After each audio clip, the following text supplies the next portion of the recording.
नमस्ते भाई, कैसे हैं आप सभी लोग। और आप ये वीडियो देख रहे हैं maths concept king YouTube channel पर रेलवे की तैयारी के लिए। मेरे दोस्त, रेलवे की हमारी कंप्लीट फ्री सीरीज चल रही है, या फिर ये कहें कि रेलवे का मैं आपको यूट्यूब पे फ्री बैच पढ़ा रहा हूं। इस बैच में मेरे दोस्त मैं आपको क्या क्या चैप्टर करवा चुका हूं। मैं आपको नंबर सिस्टम पढ़ा चुका हूं, सिंप्लीफिकेशन पढ़ा चुका हूं, थर्ड इंडिसेस घातांक करनी पढ़ा चुका हूं। मैं आपको मेरे दोस्तों एलसीएम एचसीएफ पढ़ा चुका हूं। और आज हम अर्थमेटिक का पहला चैप्टर शुरू करने वाले हैं बच्चों, परसेंटेज। बहुत मेहनत से वीडियो आपके लिए रिकॉर्ड होती हैं, लाइव नहीं कर पाते क्योंकि समय नहीं होता दोपहर में कि हमारी कैरवल एप्लीकेशन पे क्लासेस होती। लेकिन वीडियो में कंटेंट, सवाल, ट्रिक्स, कॉन्सेप्ट बहुत ज्यादा शानदार हैं। इन सभी वीडियोस की नोटिफिकेशन आपको हमारे टेलीग्राम चैनल पे मिल जाएगी। टेलीग्राम चैनल का जो लिंक है मेरे दोस्तों वो डिस्क्रिप्शन में पड़ा हुआ है। आप टेलीग्राम चैनल को जरूर ज्वाइन कर लीजिए, ठीक है मेरे दोस्त। वीडियो के साथ साथ मैं पीडीएफ भी अपलोड करवा देता हूं, जैसे परसेंटेज के बेस्ट 40 क्वेश्चन में कराऊंगा, उसकी पीडीएफ भी आपको इसी टेलीग्राम चैनल पे मिलेंगी। एक वेरीफाइड ब्लू टिक धारी टेलीग्राम चैनल है जिसपे लगभग 15 लाख स्टूडेंट हमारे साथ ऑलरेडी जुड़ चुके हैं। हर एक बच्चा इसको जरूर ज्वाइन कर लो, किसी भी एग्जाम की अपडेट भी यहां पर सबसे पहले आपको देखने को मिलेगी दोस्त, ठीक है। मैथ्स कॉन्सेप्ट के यूट्यूब चैनल पे आप ये वीडियो देख रहे हैं, सब बच्चे इस चैनल को सब्सक्राइब कर ले जिससे कि नोटिफिकेशन आपको मिलती रहे। ओके, अब शुरू करते हैं मेरे प्यारे भाई हम क्वेश्चंस। अपना सवाल नंबर है 1। इस वीडियो में मैंने दोस्तों आपको NTPC, RRB group D, technician, assistant loco pilot, RPF constable, RPF sub inspector, इन सभी एग्जाम के सवाल लिए हैं। और मैं जो क्वेश्चंस करा रहा हूं वो हमारी रेलवे की complete practice book, RBD publication की तरफ से जो बुक आती है 4000 प्लस क्वेश्चंस की, इस बुक से सवाल करवा रहा हूं। इस बुक में सभी क्वेश्चंस दिए हुए हैं, यहीं से मैं सॉल्व करवा रहा हूं। 4000 क्वेश्चन है और रेलवे के सभी एग्जाम के सवाल एक ही सिंगल बुक में कंपाइल कर दिए। ये बुक आपको अमेजन फ्लिपकार्ट पे बहुत आसानी से मिल जाएगी और आप इसे डायरेक्टली आरबीडी की वेबसाइट से भी ले सकते हैं, ठीक है बच्चे। शुरू करते हैं सवाल नंबर 1। ए और बी ऐसी संख्याएं हैं कि ए बी से 40% ज्यादा है। अगर ए को 20% घटाया जाता है, बी को 38% बढ़ाया जाता है, तो ए और बी के कुल मूल्य में कितने परसेंट की वृद्धि। इस सवाल को देखते ही पता लग जाना चाहिए कि यह सवाल है डेविएशन का मेरे दोस्तों। इसी चैनल पे मैंने डेविएशन की एक वीडियो डाली है कि कैसे आप ओवरऑल चेंज निकालते हैं। हाँ सुनिएगा मेरे प्यारे भाई, ए और बी दो संख्याएं हैं इस प्रकार से कि ए बी से 40% ज्यादा है। बी से 40% की फ्रैक्शन वैल्यू 2/5। बी से यानी कि बेस क्या है, बी। अगर बी का मान 5 है तो ए का मान 2 ज्यादा है, 7 ही ए और बी का रेशियो आ गया। सवाल में कहा गया है कि अगर ए को 20% घटाया जाता है, बी को 38% बढ़ाया जाता है, तो ए और बी के मान में कुल कितने प्रतिशत की वृद्धि होगी। ए बी के मान में कुल कितना चेंज आएगा। एनटीपीसी सीबीटी लेवल 2 के पेपर में टीयर 2 में सवाल आया था बच्चे। ए का मान 20% घटाएगा। अब 7 को 20% घटाओगे कितना हो जाएगा, माइनस का 140। आप बोलोगे हाँ जी सर। अगर आप बी की वैल्यू है 5, 5 को 38% बढ़ाओगे कितना आएगा, 38 पंजे 190। तो बताओ कितना बढ़ा, 190 और माइनस का 140, 50%। तो 50% बढ़ गई मेरे दोस्तों। सवाल में ये पूछा ना ए और बी के मान में कुल कितने परसेंट का चेंज हुआ। तो ए की वैल्यू 7 का 20%, माइनस 140 कम होगी। बी का मान 5 का 38%, 190 बढ़ गया। तो माइनस 140 प्लस 190, 50% इंक्रीज हुआ। ए और बी की वैल्यू टोटल कितनी है, ए प्लस बी की 7 5 बार है, तो बटे बार। इससे जाएगा 2 से चला जाएगा मेरे दोस्तों 25/6। और 25/6% कितना आता है, 6 चौक 24, 4:1/6%। ए और बी के कुल मान में 4:1/6% का इंक्रीमेंट हुआ। वेटेड एवरेज का मेरे दोस्तों तरीका है, ठीक है। समझ में, ए की वैल्यू 7 का 20% कम होगी, -140। बी की वैल्यू 5 का 38% बढ़ गई, 190। टोटल हुआ 50 बटे ए प्लस बी का मान कितना है, 12, 12 से डिवाइड करेंगे, आंसर आ गया। इससे जल्दी नहीं किया जा सकता। सवाल है अगला, आरआरबी असिस्टेंट लोको पायलट का 1560 को एबीसी के बीच बांटा जाता है कि ए को प्राप्त होने वाला भाग बी को प्राप्त होने वाले भाग का 50% है और बी को प्राप्त होने वाला भाग सी को प्राप्त होने वाले भाग का 20% है। तो बी का शेयर बताओ। ए बी सी 3 लोग हैं मेरे प्यारे भाई। 1560 को बांटा जाता है इस प्रकार से कि ए का शेयर बी का 50% है, बी का शेयर सी का 20% है। तो बच्चों यहां ए का बेस क्या है? बी का बेस क्या है? सी। ऐसा बोला गया है। तो ए का जो शेयर है मेरे दोस्तों बी का 50% है, बी का शेयर सी का 20% है। तो सबसे नीचे सी बैठा है। आप मान लीजिए कि सी का शेयर 100 है, तो बी का जो शेयर है वो सी का 20% है। 100 का 20% 20 आगे ए का जो शेयर है वो बी को प्राप्त होने वाले भाग का 50% है। ए का शेयर बी का 50% है। 20 का 50% क्या होता है? आधा, 10। ये ए बी सी का रेशियो आ गया। किससे कट रहा है? 10 से कट। 1:2 ए बी सी का रेशियो आ गया। आपसे पूछा बी को कितना पैसा मिलेगा, बी का शेयर आपसे पूछा, तो बी को शेयर मिलेगा 2 यूनिट आउट ऑफ टोटल कितना बेटा? 1 2 3 10 13, 2/13 कितने का? 1560 रुपए। 1560 रुपए का 2/13 मिलेगा। 13 से कितनी बार जाएगा दोस्त? 13 से जाएगा 120 बार। 120 दूनी 240। तो 240 रुपए बी को मिलने वाला शेयर हो गया। आसान सा सवाल, परसेंटेज प्लस रेशियो का मिक्स, ये बना दीजिए। सवाल है आरआरबी असिस्टेंट लोको पायलट। मैंने हर सवाल के साथ साथ उसका क्वेश्चन सोर्स भी लिखा है कि आपको पता रहे कौन सा सवाल किस एग्जाम में कब आया है। ठीक है भाई, एग्जाम का लेवल आज भी यही रहेगा। रेलवे का एग्जाम आसान आता है, कट ऑफ हाई जाती है ना, कट ऑफ आसमान छुएगी। इसी संख्या के 15% को जब दूसरी संख्या के 30% में जोड़ा जाता है तो यह दोनों संख्याओं के योग का 24% प्रदान करता है। बड़ी संख्या छोटी संख्या की तुलना में 4 ज्यादा है। संख्याएं क्या है?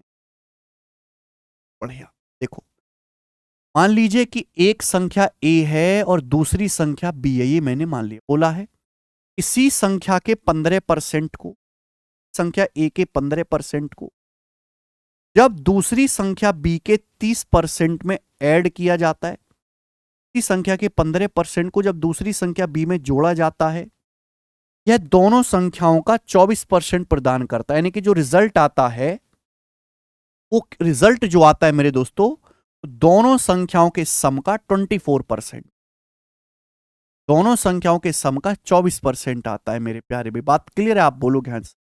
तो यहां से ए के 24% में से ए का 15% घटाएंगे तो ए का 9%, ए का 9% इक्वल टू बी के 30% में से बी का 24% घटाएंगे तो 30 - 24 6, बी का 6%। यहां से ए बी का रेशियो कितना आएगा? ए बटा बी कितना आएगा? 6/9। 9 पर 9 उधर पहुंचेगा, 6/9 2/3। तो ए से बी का रेशियो 2:3 आएगा। अब सवाल बोला है बड़ी संख्या छोटी संख्या से 4 ज्यादा है, तो ए छोटी संख्या बी बड़ी संख्या। बताओ बड़ी संख्या छोटी संख्या से कितना ज्यादा है? 1। 1 की वैल्यू सवाल में 4 दे रखी। अगर 1 की वैल्यू 4 है, छोटी संख्या 2 की वैल्यू 8 आ गई, 2 का 4 गुना, बड़ी संख्या 3 की वैल्यू 4 गुना 12 आ गई। संख्या आ गई 8 और 12, डी ऑप्शन। ठीक है बच्चे, आप ऑप्शन से भी उठा सकते हैं पर ऑप्शन से बेटर यही रहेगा। अगला सवाल फिर से लोको पायलट का। सबसे पहले आपका पेपर भी रेलवे में एएलपी का ही लिया जाएगा। बोला है यदि अंजू हिंदी में 80 में से 68, गणित में 60 में 46, विज्ञान में 90 में 74, अंग्रेजी में 45 में से 34 प्राप्त करती है, उसे मैक्सिमम परसेंटेज किस सब्जेक्ट में मिला? देखो हिंदी में आए हैं मेरे दोस्तों 80 में 68, हिंदी में 80 में से 68 नंबर आए हैं।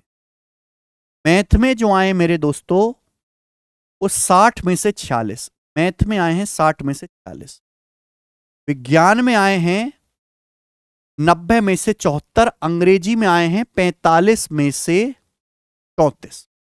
तो यहां ना एक चीज की जा सकती, साइंस में जो नंबर आए 90 में से 74 आए और अंग्रेजी में 45 में से 34। यहां 90 है तो यहां भी आसानी से 90 बन जाएगा। अगर मेरे प्यारे भाई 45 को 2 से गुणा कर दूं तो 90 में से 68 आए, 68 दुगुना कर दो अगर 45 में से 34 नंबर आए हैं तो 90 में से कितने आएंगे मेरे दोस्तों? 68 हो जाएंगे। आपसे पूछा अधिकतम परसेंटेज किस विषय में आए, तो विज्ञान में 90 में से 74, अंग्रेजी में 90 में से 68 है, तो ये तो कम ही हो गया बच्चे। अंग्रेजी वाला तो कम ही हो गया, साइंस के नंबर ज्यादा, अंग्रेजी का चेक ही नहीं करना।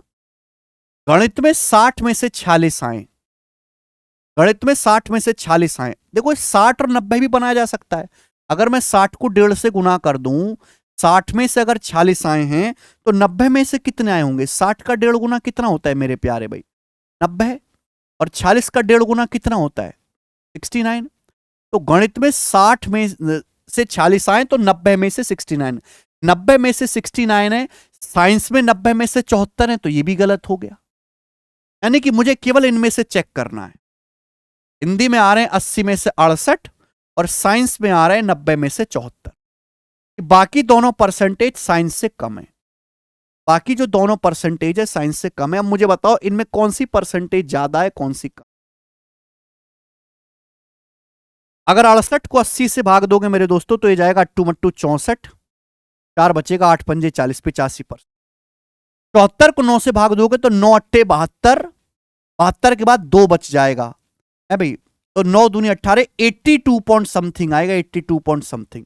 यानी कि साइंस वाला भी कम हो गया, सबसे ज्यादा उसके नंबर जो हैं वो हिंदी में आए। चेक करना पड़ेगा, ठीक है। 9 अट्ठे 72 के बाद आपका 2 बजाएगा, 9 दूनी 18, तो हिंदी में 85% है, बाकी सभी में जो है 85% से कम है। अच्छा सवाल आगे। एक क्लास में 60% बच्चों को गणित पसंद है, 45% को साइंस पसंद है, 25% को दोनों ही पसंद है। ऐसे कितने परसेंट बच्चे हैं जिन्हें कम से कम एक सब्जेक्ट पसंद है?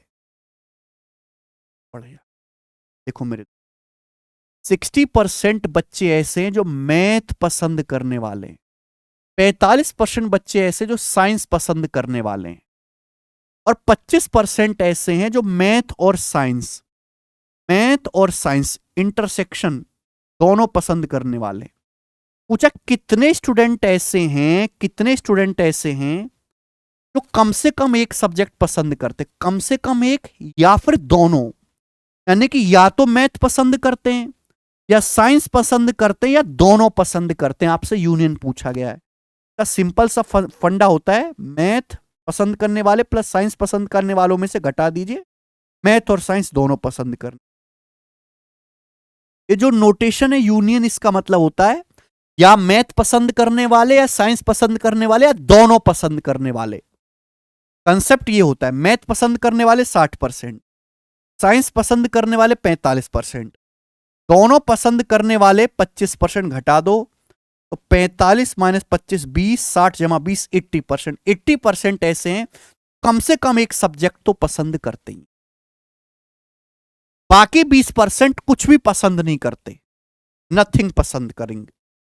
अगला, एक दिन का कितना परसेंट 18 मिनट है? सवाल है एएलपी का, बताओ। देखो एक दिन का मतलब ये नहीं कि सुबह 6 बजे से शाम 6 बजे तक, एक दिन का मतलब होता है पूरा 24 घंटे, दिन जमा रात 24 घंटे। एक दिन का मतलब 24 घंटे, ये घंटे होगा, मिनट कितना आएगा? गुणा 60 मिनट। एक दिन में इतनी मिनट होती है मेरे दोस्तों, एक दिन में इतनी मिनट आती हैं। एक दिन में 24 घंटे, मिनट के लिए 60 से गुणा करना। इसका कितना परसेंट है? 18 मिनट। नीचे हमेशा बेस वैल्यू रखते हैं, ऊपर जो भी हमें कंपेयर करना। परसेंटेज में निकालना है तो इंटू 100% यार।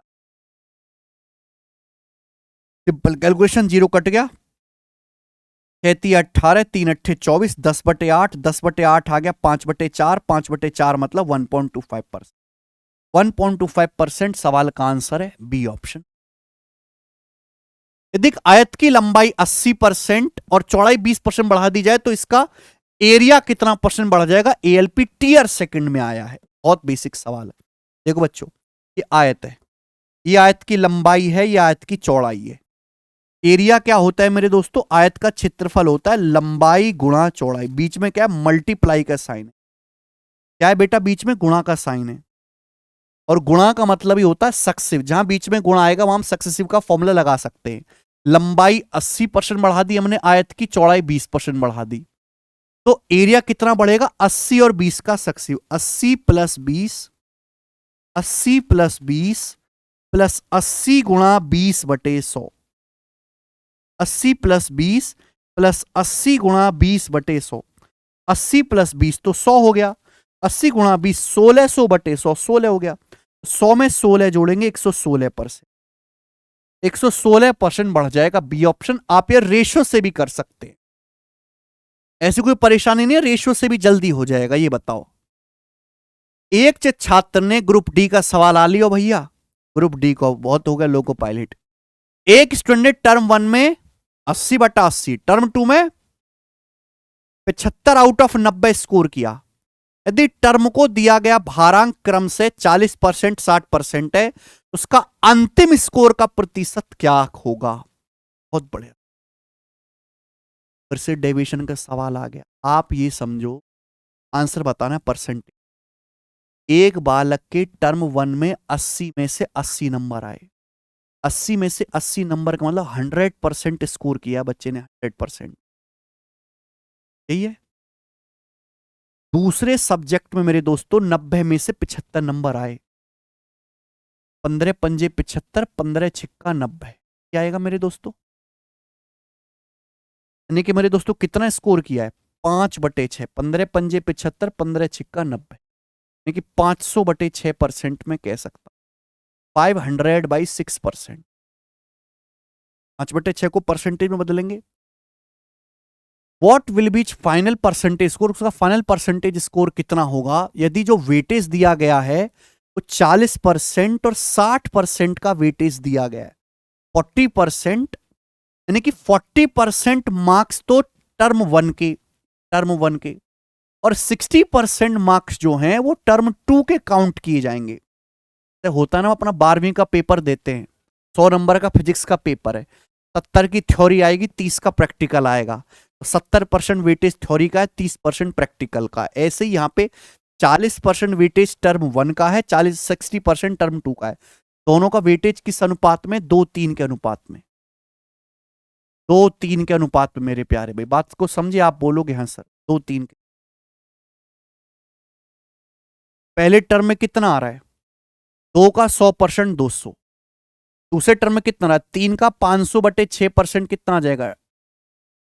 250 है, 200। दो पहले टर्म में 2 का 100% आ रहा है 200, दूसरे में 3 का 500/6%, 250। डायरेक्ट मैं दिमाग में कर सकता हूं, 3 दूनी 6, 500/2 250, तो 200 जमा 250 टोटल आया 450%। आउट ऑफ दोनों का टोटल टर्म कितना है? 2 और 3 5, 450/5 90%। A option answer.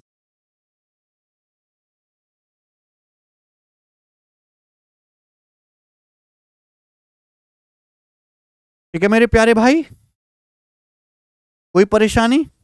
ये तरीका और भी कर सकते हो मेरे दोस्तों, आप यहां पर बताएंगे। अगला ग्रुप डी का सवाल, राम की सालाना इनकम है 5,62,400 रुपए।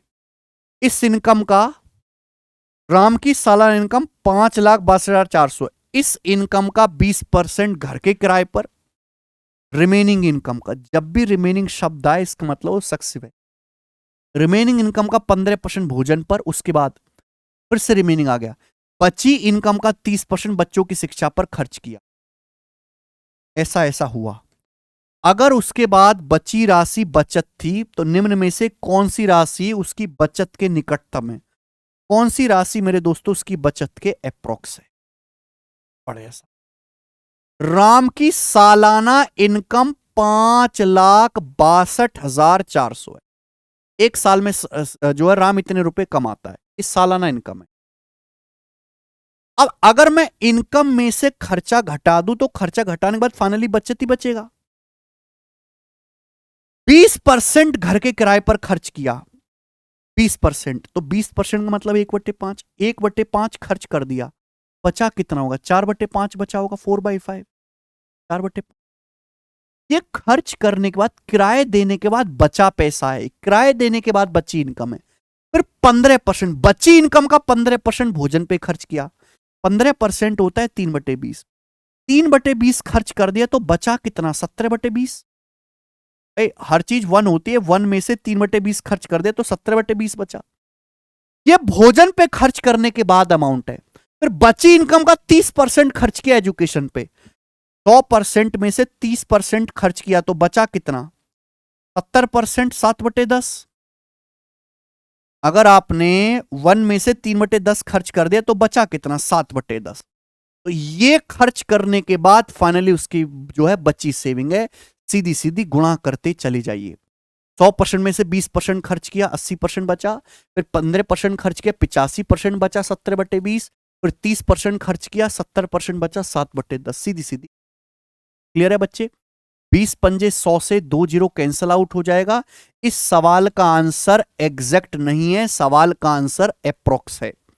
तो बेटा मुझे यहां पर अप्रोक्स गुणा करनी ही पड़ेगी और मेरे पास यहां पर कोई रास्ता नहीं है निकटतम है कि आप यहां पे यूनिट डिजिट या डिजिटल सब मैच करने लगो, बात नहीं बनेगी। तो 5624 गुणा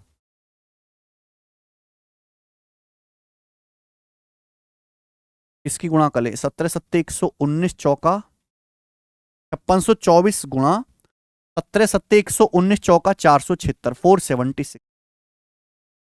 मुझे ये गुणा करनी है,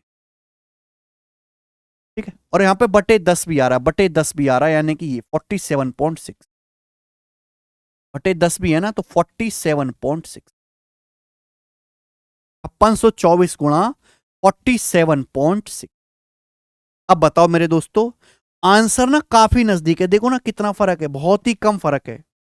267, 267, 267, बहुत ही कम फर्क है। तो 5624 की मुझे गुणा करनी है, 17 सत्ते 119 चौका 476 बटे 10 भी है। देखो बटे 10 तो हम बाद में भी कर सकते हैं, ये करना है जैसे 4 बटे 10 तो मैं बाद में भी कर सकता हूं। 476 आएगा, 119 चौका 476 को लिख लो 500 माइनस 24, 500 माइनस 24 मेरे प्यारे भाई, लिख लीजिए। देखो 500 से गुणा करना आसान है मेरे प्यारे भाई, तो मुझे 2 से भाग करके 3 जीरो चुपकाने, 2 से भाग कर दूंगा तो आ जाएगा 28, 12 और 3 जीरो चुपका देनी, माइनस। क्लियर है? 5624 की 24 से गुणा करनी है। अब 5624 की 24 में 24 चौका 96, 96 का 6 हासिल 9, 24 दूनी 48 और 9 57 का 7 हासिल 5, हासिल 5। 24 छिक्का 144, 5 49 का 9 हासिल 14, 24 पंजे 120 और 14 114, 13। बटे 10 करना है, ये बटे 10 भी तो है पूरी कैलकुलेशन में। अगर बटे 10 करना है तो 1 जीरो तो यहां से कम हो जाएगी और यहां पे बटे 10 करोगे तो ये आ जाएगा। अब 28 1200 में से कितना है? यह है लगभग 13,500 रुपए। 28 1200 में से 13,500 रुपए, 497.6 को मैं 13,500 लिख सकता हूं क्योंकि इतना फर्क नहीं है। 28 1200 में से 13,500 रुपए मुझे घटाना है।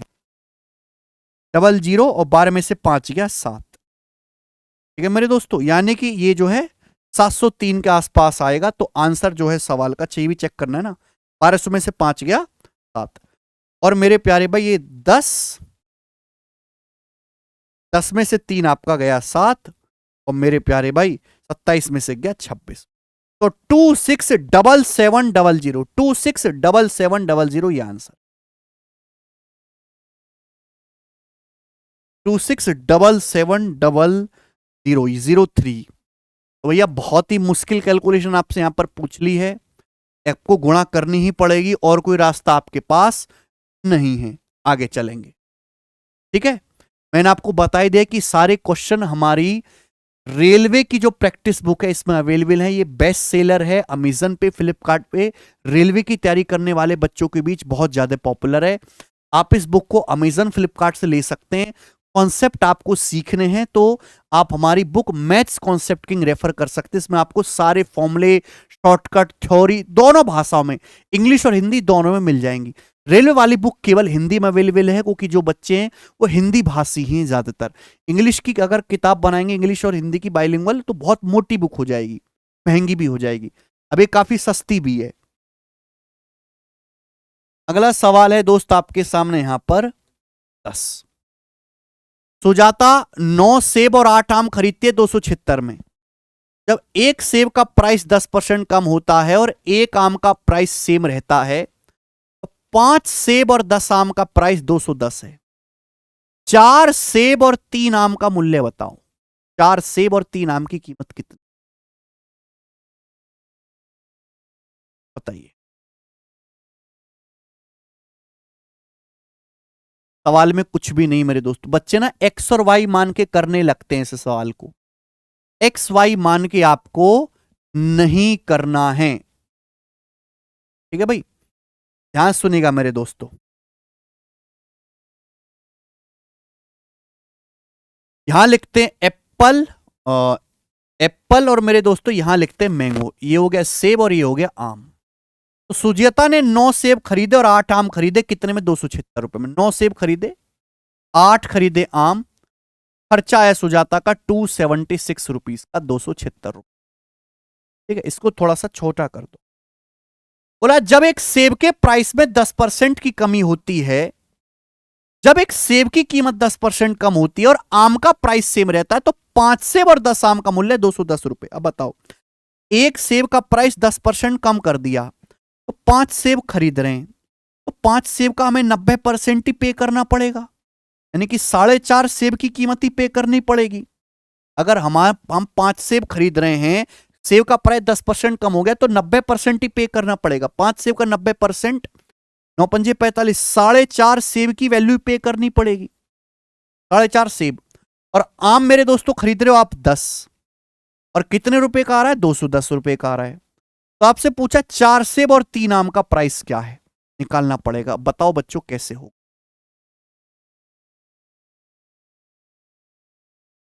ठीक है भाई। किसी भी एक वैल्यू को सेम बना लो। देखो यहां 8 और 10 को सेम बनाना मुश्किल है, लेकिन 9 है या 4.5, यहां तो आसानी से हो जाएगा। यहां तो आसानी से हो जाएगा। या तो आप इसको 2 से गुणा कर दो। अगर आप इस पूरे डाटा को 2 से मल्टीप्लाई कर देंगे, 4.5 दूनी 9 सेब और 20 आम कितने के हो गए बेटा? 420 रुपए के हो गए। 420 रुपीज के आप बोलोगे हाँ सर। अब आप देखो इनको घटाओ। जब आप इनको घटा दोगे तो 9 एप्पल कट ही गया। आम का डिफरेंस कितना है? 20 8 12। 12 आमों की कीमत कितनी है? 420 में से 276 घटाओ, 10 में 6 गया 4, 11 में से 7 गया 4, अभी मेरे दोस्त। और ये 144 आ जाएगा ना, 20 और 24। 12 आम, ये आम आया, 12 आम की कीमत 144 रुपए, तो एक आम आ गया 12 रुपए का। एक आम 12 रुपए का आ गया। एक आम 12 रुपए का आ गया। 3 आम आ गए मेरे दोस्तों 36 रुपए के। सबसे स्मार्ट मेथड है करने का कि जब भी ऐसा सवाल आए ना, दो चीज सेम हो रही है उसको सेम बना लो और घटा दो। 8 20 का डिफरेंस 12, 276 420 का डिफरेंस 144। 12 आम 144 रुपए के, एक आम 144 बटे 12, 12 रुपए का। आप चाहे एप्पल की कीमत पहले केस से निकालो चाहे दूसरे केस से, इच्छा आपकी है। अगर एक आम 12 रुपए का है तो 8 आम कितने के आएंगे? 96 रुपए के, 96 रुपए के। टोटल सामान 276 का है, तो एप्पल कितने का आएंगे? 9 एप्पल। 276 में से 96 घटाओ, 180 रुपए। 9 एप्पल 180 रुपए के, तभी तो 180 प्लस 96 276 बैठेगा। 9 एप्पल 180 रुपए के, तो एक एप्पल है 20 रुपए का। अगर एक एप्पल 20 रुपए का है तो 4 एप्पल हो जाएंगे 80 रुपए के। तो टोटल सामान 80 प्लस 36 116 रुपए का बनेगा। पर ग्रुप डी तो एएलपी से तगड़े सवाल पूछ रहा हो हैं। चलिए कोई बात नहीं मेरे दोस्त। अगला एक और जाबड़ सवाल। सवाल नंबर है आपके सामने 11, बना दीजिए। किसी वॉशिंग मशीन का प्राइस टीवी के प्राइस से 40% कम है। वॉशिंग मशीन की जो कीमत है टीवी से 40% कम है। वॉशिंग मशीन के प्राइस में 18% की वृद्धि होती है, टीवी में 10% की कमी होती है। तो 5 मशीन और 2 टीवी की कुल लागत में कितना परिवर्तन? देखो जहां भी प्लस आता है ना, 5 मशीन प्लस 2 टीवी के प्राइस में कितना चेंज आएगा, जहां भी प्लस आता है वहीं डेविएशन लगता है। आपके पास एक वॉशिंग मशीन है और एक टीवी। सवाल में साफ साफ कहा गया है वॉशिंग मशीन का प्राइस टीवी से 40% कम है। 40% की फ्रैक्शन वैल्यू 2/5। टीवी से 40% कम है। अगर टीवी 5 रुपए का है टीवी 5 रुपए का है तो 5 से 2 कम, वॉशिंग मशीन 3 रुपए। टीवी 5 रुपए का तो वॉशिंग मशीन 3 रुपए की है। हुआ क्या? वॉशिंग मशीन का प्राइस 18% बढ़ गया। वॉशिंग मशीन का प्राइस 18% बढ़ गया।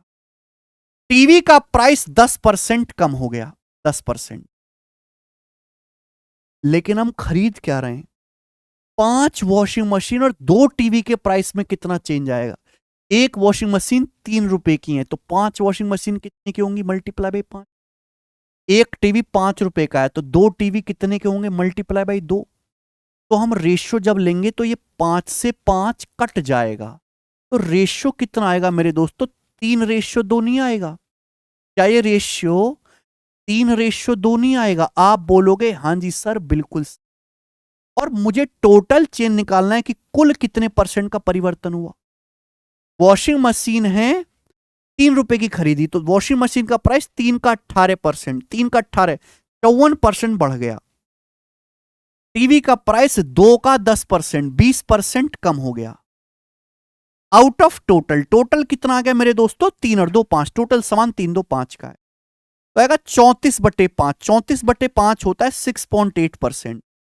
फाइनल आंसर पॉजिटिव आया तो पॉजिटिव आया तो प्राइस बढ़ेगा, यानी कि 6.8% की वृद्धि होगी। D option, increase by 6.8%। शानदार तरीका है मेरे प्यारे भाई करने का, ये बताएंगे। ग्रुप डी का एक और सवाल। अच्छे अच्छे सवाल पूछे गए बच्चे रेलवे में, इतने आसान नहीं है।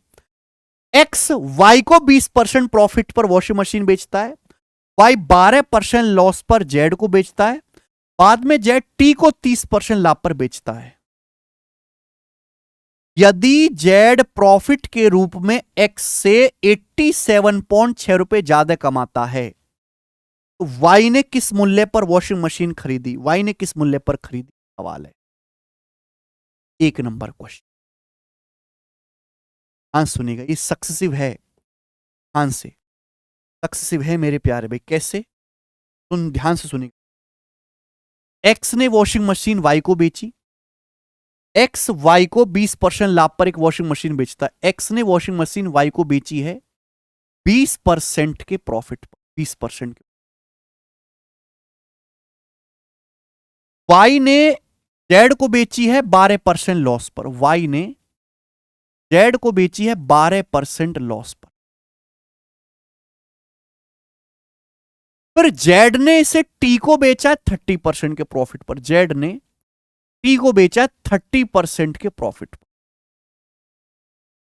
सवाल में कहा गया है जेड का जो प्रॉफिट है वो एक्स से 87.6 रुपए ज्यादा है। देखिए, अगर सवाल में केवल फाइनल वैल्यू और इनिशियल वैल्यू के बारे में पूछा होता कि भाई टी ने इतने में खरीदी है, बताओ एक्स का प्राइस क्या है, तो मैं रेशियो से कर सकता था। पर यहां बीच के डाटा को भी कनेक्ट किया गया है कि जेड का प्रॉफिट एक्स से 87.6 रुपए कमाता है। जेड जो है लाभ में एक्स से 87.6 रुपए ज्यादा कमाता है। तो मुझे यहां पर सवाल को 100 मान के करना पड़ेगा, 100 मान के। या तो आप सवाल को 100 मान के करो, या फिर आप मेरे दोस्तों बिल्कुल ही खत्म करना चाहते हो कैलकुलेशन तो इनका एलसीएम मान के कर लो, एलसीएम। ठीक है भाई, चलो मैं आपको बताता हूं, 100 मान के कर लेते हैं। कि माना मेरे दोस्तों एक्स ने जो है 100 रुपए की वॉशिंग मशीन खरीदी, वाई को बेची 20% लाभ पर, तो 100 का 20% 20 होता है, वाई को बेची 120 में। फिर वाई ने जेड को बेची 12% नुकसान पर। 120 का 12% कितना होता है? वाई ने जेड को 12% नुकसान पर बेची, 120 का 12% होता है 12 12 में 140, 14.4। 120 में से 14.4 घटाएंगे 105.6 आएगा, 105.6। फिर जेड ने टी को बेची 30% लाभ पर। भाई जेड ने 105.6 में खरीदी है, 105.6 का 30% लाभ हुआ, कितना होता है मेरे दोस्तों? ये 3 जिंग 18 और 3 15 1 16 और 3 एकम 3, ये आ गया मेरे दोस्तों 31.68। जेड ने टी को बेची 130% लाभ पर, तो 105.6 का 30% आ गया 31.68 यूनिट। तो जेड ने टी को बेचा 31.68 के प्रॉफिट पर। क्लियर है? आप बोलोगे हाँ जी। जेड का प्रॉफिट एक्स से 87.6 रुपए ज्यादा। आप बताओ जेड को प्रॉफिट हुआ 31.68 का, एक्स को प्रॉफिट हुआ 20 का। जेड का जो प्रॉफिट है वो एक्स से कितना ज्यादा है? 31.68 में से 20 घटाएंगे। जेड को 31.68 का लाभ हुआ और एक्स को 20 का। जेड लाभ के रूप में एक्स से कितना ज्यादा कमा रहा है? 31.68 में से 20 घटाएंगे 11.68। 11.68 जेड का प्रॉफिट ज्यादा है एक्स से। सवाल के अनुसार कितना है? 87.6 रुपए, 87.6 रुपए। बताओ कितनी गुना?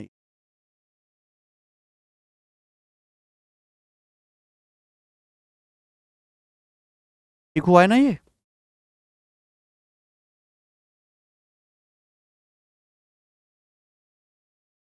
ग्यारह 11। आपसे पूछा है वाई ने किस मूल्य पे वॉशिंग मशीन खरीदी? वाई ने किस मूल्य पर? एग्जैक्ट जाएगा क्या? ये एग्जैक्ट तो नहीं जा रहा मेरे दोस्तों। 87 पॉइंट यहां पे 60 भी अगर बढ़ा लें, दशमलव से दशमलव भी काट लें, 11 अट्ठे 88 तो जाएगा नहीं, तो 7 बार जाएगा। 7 बार जा रहा है ये, 7 बार भी नहीं जा रहा यार। 1168 जेड का जो लाभ है वो एक्स 11 पॉइंट,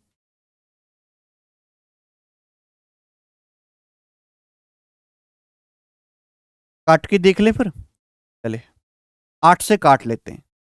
8 एकम 8, 3 बचेगा, 8 चौक 32, 8 3 8 चौक 32, और 8 से नहीं जा रहा, जा तो रहा है। 8 एकम 8, 3 बचेगा, 8 चौक 32, 4 बचेगा, 8 छिंग 48। यहाँ 8 से काटते हैं।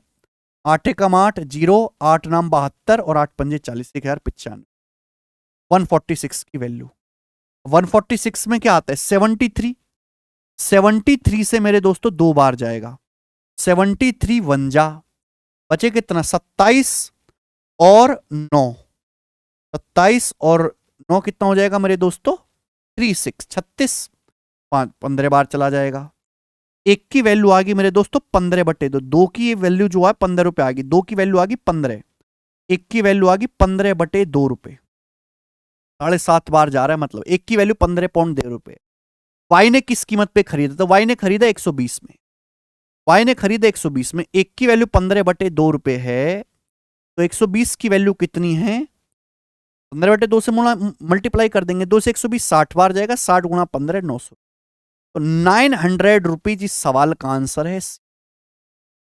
पूरा पूरा डिवाइड नहीं होगा। कैलकुलेशन तो है मेरे दोस्तों, करनी पड़ेगी।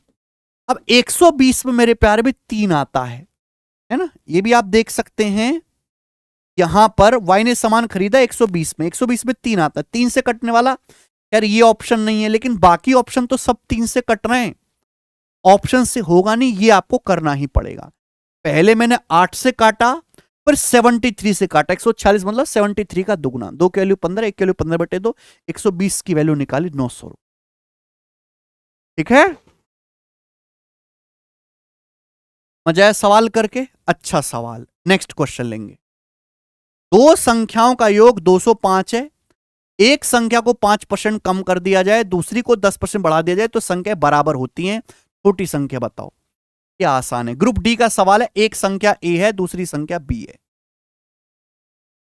दो संख्याओं का योग 205, एक संख्या को 5% कम किया। देखिए हर संख्या अपने आप में 100%। 100 को 5% कम करोगे तो कितना रह जाएगा? 95%। दूसरी संख्या को 10% बढ़ाया। हर संख्या 100% होते, 100 को 10% बढ़ाओगे तो कितना हो जाएगा? 110%। अब दोनों संख्याएं बराबर बन गई। यहां से ए बी का रेशियो नहीं आएगा। 5 से चला गया 19 बार बेटे, और 5 से चला गया 22 बार। यहां से दोनों संख्याओं का जो रेशियो आएगा A/B 22/19 आएगा। छोटी संख्या पूछे तो 19 का मल्टीपल, 19 का मल्टीपल एक ही आंसर है। बस बात खत्म।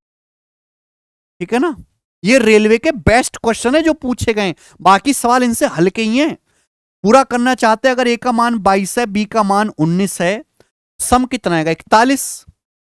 41 आएगा दोनों का सम। 41 की वैल्यू 205 है, 5 गुना, तो छोटी संख्या भी 19 का 5 गुना होगी। सॉल्व तो आप कर ही सकते हैं पर जरूरत नहीं पड़ेगी। नेक्स्ट,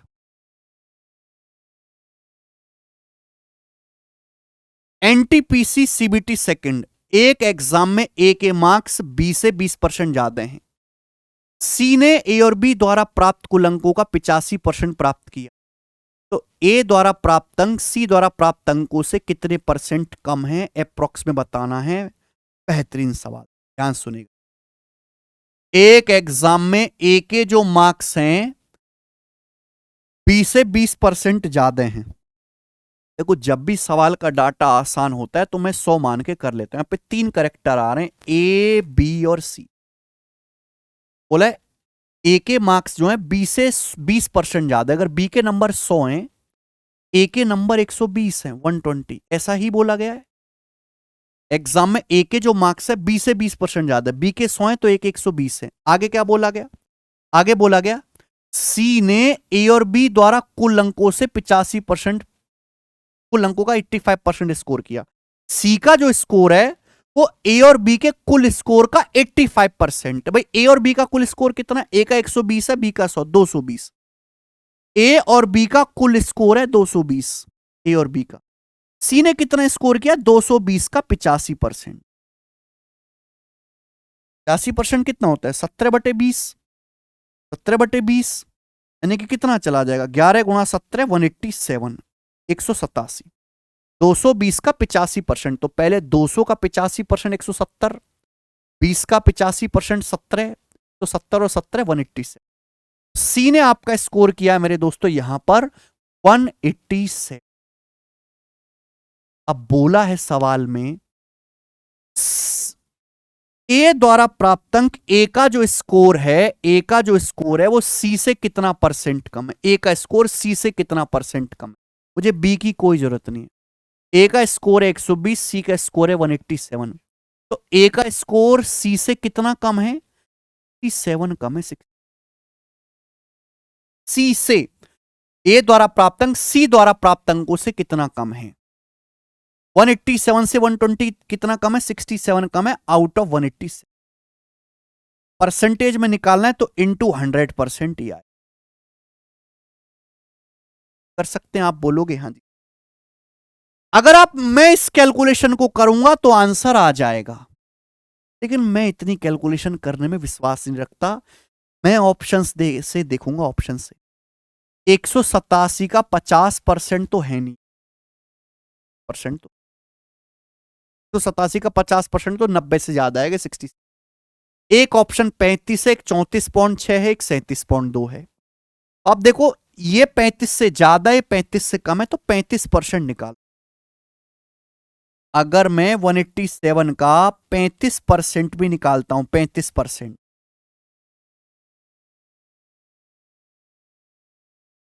ठीक है, 35% मतलब 7/20 कितना आएगा बच्चे? 20 निम्मा 180, 7 बच जाएगा अभी, और 20 9.35, इसका 7 गुना भी करेंगे मेरे दोस्तों तो 63.245 है ना। 63 पॉइंट यानी कि 65 आएगा। 187 का अगर मैं 35% में निकालूं तो लगभग 65 आएगा, ये 67 है। तो 35% से तो हल्का सा ज्यादा आएगा, ये 37 तो काफी ज्यादा हो जाएगा। 35.8%, 35.8% करेक्ट आ, ठीक है ना। ये आसान तरीका है मेरे प्यारे भाई, 35.8। ऐसा नहीं कि मैं पूरा चेक डिवाइड करूं 67 को, पूरा डिवाइड भी कर सकते हो, उसमें कोई परेशानी नहीं है, वो भी है, हो जाएगा। 67 है 187 इंटू 100% करिए, उत्तर आ जाएगा, ठीक है ना। पर ये करने की कोशिश करो कि 187 का 35% निकालो पहले, 187 का 35%, क्योंकि मुझे 2 ऑप्शन एलिमिनेट हो जाएंगे। और 35% निकालने के दुनिया में बहुत सारे तरीके, जैसे 187 को आप ये लिख लो 200 - 13, 200 - 13 ये भी रास्ता है। 200 का 35% 70, अब 13 का 35% कितना आएगा? 13 × 39, 13 × 5 = 65, 3.9 और 0.65 यानी कि लगभग ये 4.5 ही मान लो। अब 70 में से अगर मैं 4.5 ही घटाऊंगा तो लगभग 65.5 आएगा, 65.5। तो यानी कि 187 का 35% लगभग 65.5 है, इस साइड 67 है, 35% से हल्का ज्यादा ही आएगा 35.8। बात खत्म। ऐसे सोचा।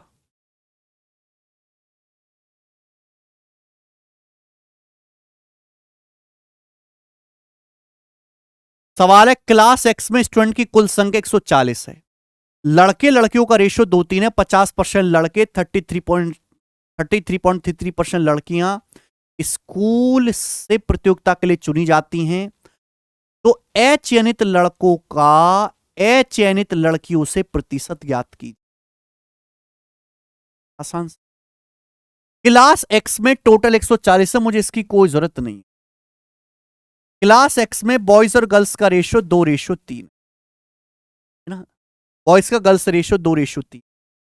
सवाल में बोला गया है 50% बॉयज 33.33% गर्ल्स को स्कूल में कंपटीशन के लिए सिलेक्ट किया जाता है, तो जो सिलेक्ट नहीं हुए, जो अनसिलेक्टेड बॉयज हैं, अनसिलेक्टेड बॉयज का the find the percentage unselected boys to the unselected girl, unselected boys जो हैं वो अनसिलेक्टेड गर्ल्स का कितना परसेंट।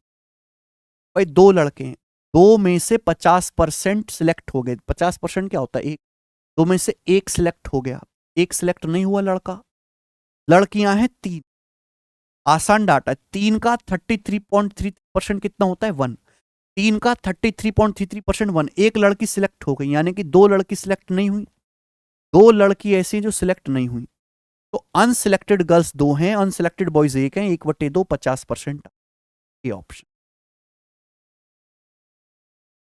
इस सवाल बस देखने में तूफानी था, बाकी इसमें कुछ भी नहीं था। एक आयत की भुजाओं के मापन के दौरान त्रुटिवश उनका माप 10% और 8% अधिक प्राप्त होता है, एरिया में होने वाला प्रतिशत बताइए, प्रतिशत त्रुटि।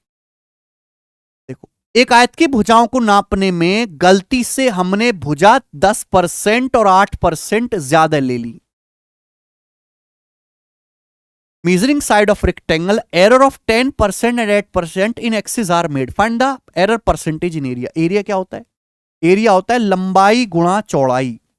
अगर हमने लंबाई 10% ज्यादा ले ली, चौड़ाई 8% ज्यादा ले ली, तो एरिया में कितना चेंज आएगा, 10 और 8 का सक्सेसिव ये रहा, लिखना भी नहीं है, 10 + 8 + 10 गुणा 8/100, तो 18.8% आ गया। बात खत्म। आगे चलिए, सवाल नंबर है दोस्त आपके सामने 17 बहुत तगड़ा सवाल है, करिए जी।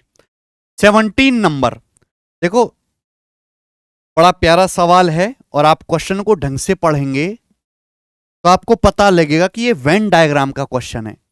एक एग्जाम में 41% स्टूडेंट इकोनॉमी में फेल हो गए, 35% ज्योग्राफी में फेल हुए, 39% हिस्ट्री में फेल हुए, 5% स्टूडेंट सभी तीनों सब्जेक्ट में फेल हुए, तीनों सब्जेक्ट में। तो देखो मेरे प्यारे में, यहां पे ये वेन डायग्राम भी 3-3 सब्जेक्ट वाला है। सब्जेक्ट है इकोनॉमिक्स, ज्योग्राफी और हिस्ट्री। तो मान ले कि ये सर्कल इकोनॉमिक्स का है, ये ज्योग्राफी का है, और ये आपका हिस्ट्री का है, ऐसे समझ लीजिए, है ना। कि इस सर्कल में वो लोग हैं जो इकोनॉमिक्स में फेल हुए हैं, इसमें वो लोग हैं जो ज्योग्राफी में फेल हुए हैं, और इस सर्कल में वो लोग हैं नीचे वाले में जो हिस्ट्री में फेल हुए हैं। इंपॉर्टेंट ये लाइन है कि 5% बालक ऐसे हैं जो तीनों सब्जेक्ट में फेल हुए, तो तीनों सब्जेक्ट में फेल होने वाले कहां आएंगे, यहां पर 5%। ये जो डाटा होगा ये ऐसा होगा जो तीनों सर्कल में कॉमन है, यानी कि 5% स्टूडेंट यहां पर आएंगे जो तीनों इकोनॉमिक्स, ज्योग्राफी और हिस्ट्री तीनों में फेल है।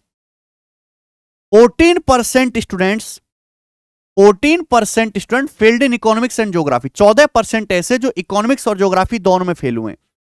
अच्छा एक बात बताओ, इकोनॉमिक्स और ज्योग्राफी दोनों में फेल होने वाले कौन से होंगे, ये वो लड़के हैं जो इकोनॉमिक्स और ज्योग्राफी दोनों में फेल हुए, ये है दिया। अब ये है कितने, 14%। अगर ये 5% है तो यहां कितना आएगा, 9% होना चाहिए, 5 और 9 14। आप बोलोगे हाँ सर बिल्कुल सही। 21% स्टूडेंट, आगे बोला गया 21% स्टूडेंट्स, अच्छा सवाल है भाई, है ना, ये सवाल है एनटीपीसी के हिसाब से अच्छा है। 21% स्टूडेंट ज्योग्राफी और हिस्ट्री दोनों में फेल हुए हैं।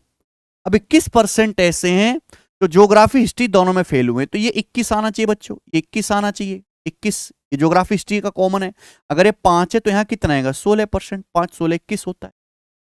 18% student failed in history and economics. 18% ऐसे हैं जो हिस्ट्री और इकोनॉमिक्स दोनों में फेल हुए हैं। तो हिस्ट्री और इकोनॉमिक्स दोनों में कॉमन है, ये दोनों में कॉमन है, दोनों में फेल होने वाला 18 होना चाहिए। अगर ये 5 है तो ये कितना आएगा, 13% आएगा, 13%, 5 13 18। Find the percent of student who failed in economics only. तो आपसे पूछा है उन स्टूडेंट का परसेंटेज क्या है जो केवल इकोनॉमिक्स में फेल हुए हैं, केवल अर्थशास्त्र में फेल होने वाले स्टूडेंट का परसेंटेज। बताओ ऐसे कितने बालक हैं जो केवल इकोनॉमिक्स में फेल हुए हैं। तो ये वो बच्चे हैं जो केवल इकोनॉमिक्स से फेल हुए, ना तो ये ज्योग्राफी के सर्कल को टच कर रहा है, ना हिस्ट्री के सर्कल को टच कर रहा है। मुझे ये निकालना है, ये मुझे निकालना है जो केवल इकोनॉमिक्स में फेल हुए हैं। अब मैं कैसे निकालूंगा मेरे प्यारे भाई, सवाल में ये बोल रखा है 41% student failed in economics. Economics में फेल होने वाले टोटल 41% है। इकोनॉमिक्स में फेल होने वाले टोटल 41% स्टूडेंट है, यानी कि पूरा सर्कल मिलाकर, ये पूरा सर्कल मिलाकर 41% का होना चाहिए। अब 41 में से 9 5 14 और 13 27 घटा दो। अभी 9 5 14 13 27 घटाओ तो 41% में से 27% घटाएंगे तो कितना आएगा मेरे दोस्तों, 14%।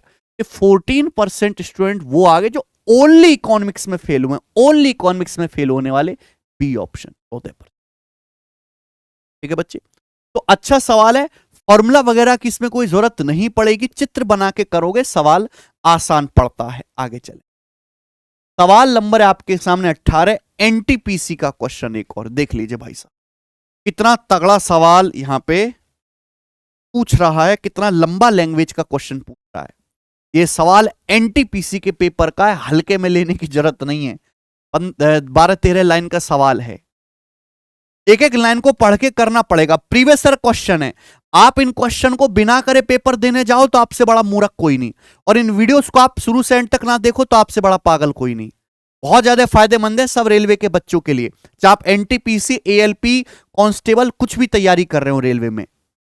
डिस्ट्रिक्ट XYZ है 50,000 वोटर, एक जिले XYZ है, उस जिले में 50,000 वोटर्स रहते हैं। Out of them, in 50,000 voter में से 20% अर्बन वोटर है, शहरी इलाकों में है, और बाकी 80% वोटर ग्रामीण इलाकों से हैं।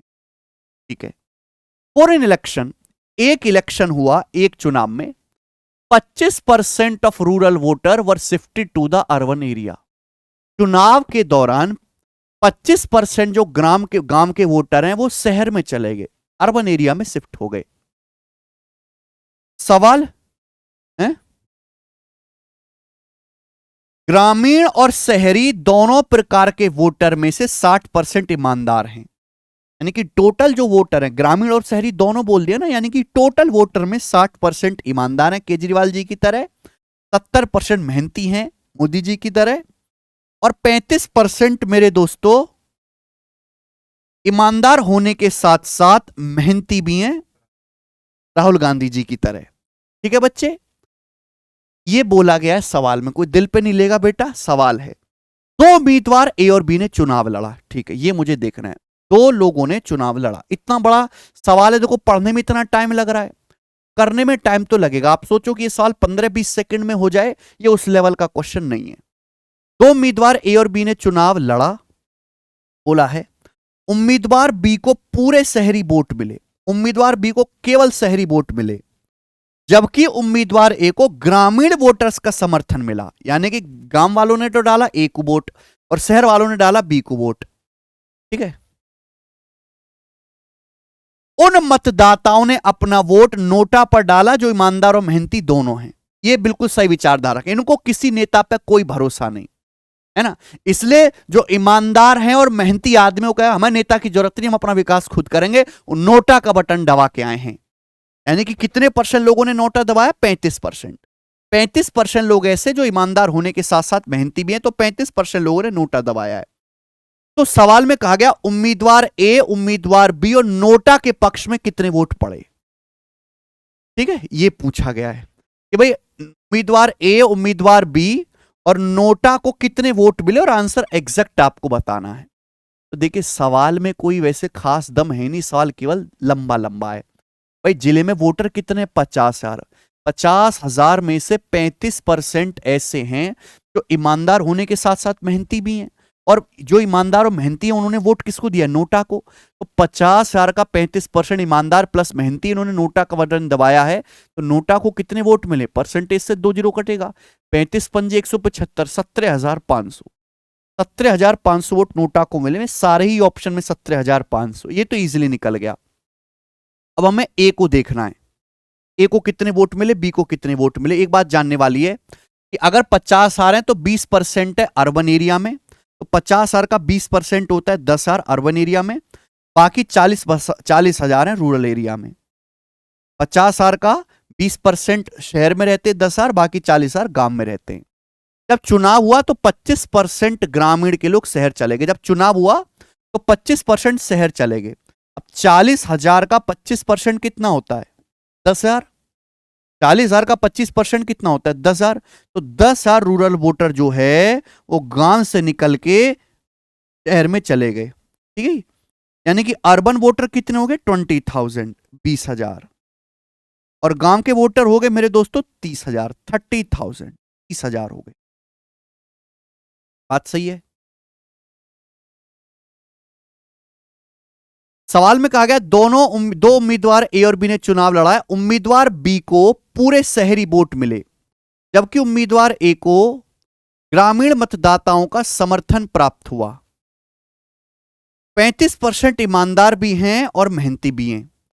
तो मेरे प्यारे भाई इस बात की आप जानकारी दीजिए कि अगर टोटल 50,000 लोग हैं, 50,000 में से 17,500 नोटा को चले गए, तो मैं इस सवाल को ऑप्शन से भी कर सकता हूं कि अगर 50,000 में से 17,500 लोगों ने नोटा को वोट डाल दे तो बाकी वोट कितने बचे? बाकी वोट बचे 32,500, यानी कि ए और बी को मिलाकर 32,500 वोट मिलने चाहिए। देखो ऑप्शन में 19 13 32,500 होता है, 17 15 32,500 होता है, 19 13 जो है ये आपका, सॉरी ये भी 32,500 होता है। सारे ऑप्शन ही 32,500 है, तो इससे तो सवाल होगा नहीं सॉल्व। ठीक है मेरे दोस्त, इसे तो सवाल होगा नहीं। अब यहां पर कहा गया है कि 35% ने नोटा को वोट डाला, तो बाकी का जो 65% है उन्होंने यहां तो ए को डाला होगा या बी को डाला होगा। ठीक है, 100% वोटर में से 35% तो नोटा बटन दबा रहे, क्योंकि वो ईमानदार और मेहनती भी हैं। तो बाकी का 65% ऐसे हैं जो वोटिंग ए या बी के फेवर में कर रहे हैं। अब सवाल में बोला है उम्मीदवार ए को ग्रामीण वोटों का समर्थन प्राप्त हो, तो उम्मीदवार ए को मिला है रूरल का 65%, 35% नोटा दबाए हैं, और उम्मीदवार बी को मिला है अर्बन वोटों का, शहरी वोटों का 65%, 35% नोटा है, बाकी का 65%। तो 20,000 का 65%, 13,000 मेरे दोस्तों वोट मिले बी को, और 30,000 का 65%, 65 195, 19,500 मिले हैं ए को। परसेंटेज से 2 जीरो कट जाएगा, परसेंटेज से 2 जीरो कट जाता है, हमेशा ध्यान रखिएगा। तो ए को मिले हैं मेरे दोस्तों 19,500, बी को मिले हैं 13,000 और नोटा को 17,500। तो सवाल बस देखने में ही लंबा है, बाकी है इसमें कुछ भी नहीं। ठीक है, एकदम सरल क्वेश्चन है। 100% में से 35% नोटा दबाएंगे, बाकी का 65% या तो ए को वोट दे रहे हैं या बी को। अब ए को क्या मिला है? ए को मिला है गांव के वोट, गांव के कितने वोट मिले होंगे? 65%। बी को मिले शहर के, शहर के कितने वोट मिले होंगे? 65%। निकाल दिया बस। आगे सवाल नंबर 19। देखो ऐसे सवाल पढ़ के मुझे भी खुशी होती है, छोटा सवाल है, अच्छा भी लगेगा करने में जी। क्वेश्चन नंबर करेंगे 19। बहुत दिमाग खराब हुआ, मैंने कई सारे क्वेश्चन रिकॉर्ड करे थे पर बीच में माइक की आवाज ही चली गई है, फिर दोबारा से रिकॉर्ड मुझे करना पड़ रहा है। अभी ये सवाल नंबर 19 देखेंगे, चले बड़े प्यार से। एनटीपीसी सीबीटी 1 का सवाल, ठीक है भाई, 2021 में पूछा गया है। एक कार की कीमत 6,25,000 रुपए, इसकी कीमत का 80% बीमा कराया गया था। कीमत का कार पूरी तरीके से मेरे दोस्तों डैमेज हो गई और बीमा कंपनी ने इंश्योरेंस अमाउंट का 90% पेमेंट किया। तो कार की कीमत और प्राप्त राशि के बीच क्या अंतर था? एक कार की कीमत 6,25,000 है। बीमा वालों ने बोला भाई जो भी कार की वैल्यू है हम उसका 80% जो है इंश्योरेंस कर देंगे, अगर आपका नुकसान होता है तो हम आपको 80% पैसा देंगे। लेकिन जब कार का बुरी तरीके से एक्सीडेंट हुआ तो बीमा कंपनी ने बीमा अमाउंट का केवल 90% ही पेमेंट किया। तो जो कार की एक्चुअल कीमत है और जो बीमा का जो हमें पैसा मिला उसके बीच डिफरेंस कितना है? 80% की फ्रैक्शन वैल्यू 4/5 होती है। बीमा कंपनी ने कितना पैसा दिया? 90%, 90%। यहां तक वैसे सवाल को करने के तरीके बहुत सारे हैं। जैसे आप ये समझो 80% क्लियर है का इंश्योरेंस हुआ है। अब बीमा कंपनी ने जो पैसा दिया है वो 80% का भी 90% दिया, इसका भी 90%। 90% कितना होता है? 0.9। 0.9 80% का 0.9 आ गया 72%। क्लियर है? यानी कि अगर कार की कीमत 100% है, 100%, तो 100% में से 80% का बीमा हुआ, 80% का 90% बीमा वालों ने दिया, यानी कि 72%। तो 100% में से 72% ही दिया मेरे दोस्तों। तो डिफरेंस कितने का? 28% का। आप बोलोगे हाँ जी सर बिल्कुल। तो 6,25,000 रुपए का हमको 28% निकालना है। ये कार की कीमत और बीमा का जो पैसा हमको मिला उसका डिफरेंस है। 28 में 7 आता है, 7 से कटने वाला ये नहीं है, ये नहीं है, ये नहीं है, ये 7 से कट रहा है 25 बार, ये आंसर है। बस मैं इतना ही छोड़ दूंगा, मैं आगे पूरा करने के चक्कर में नहीं पढ़ूंगा, ये देखेंगे। 15,600 की ओरिजिनल कीमत वाला एक नग गलती से गिर गया। हमारे पास एक बहुत कीमती क्रिस्टल, बहुत महंगे महंगे मोती आते हैं भाई, ठीक है, वो गलती से गिर गया और गिरते उसके 3 टुकड़े हो गए जिनके वजन 2, 3, 5 इकाई के अनुपात में है।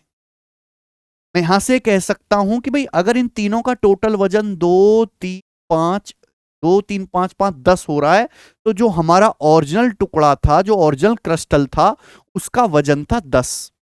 अब ये नीचे गिरा मेरे प्यारे भाई तो 3 पीस हो गए, 2, 3 और 5 ग्राम के। मैं ये कह सकता हूं ये वजन का रेशियो है, वेट का रेशियो है मेरे प्यारे भाई, ठीक है। अगर ओरिजिनल का जो है वेट 10 था तो जमीन पर गिरने से 3 टुकड़े हो गए, 2, 3 और 5 के।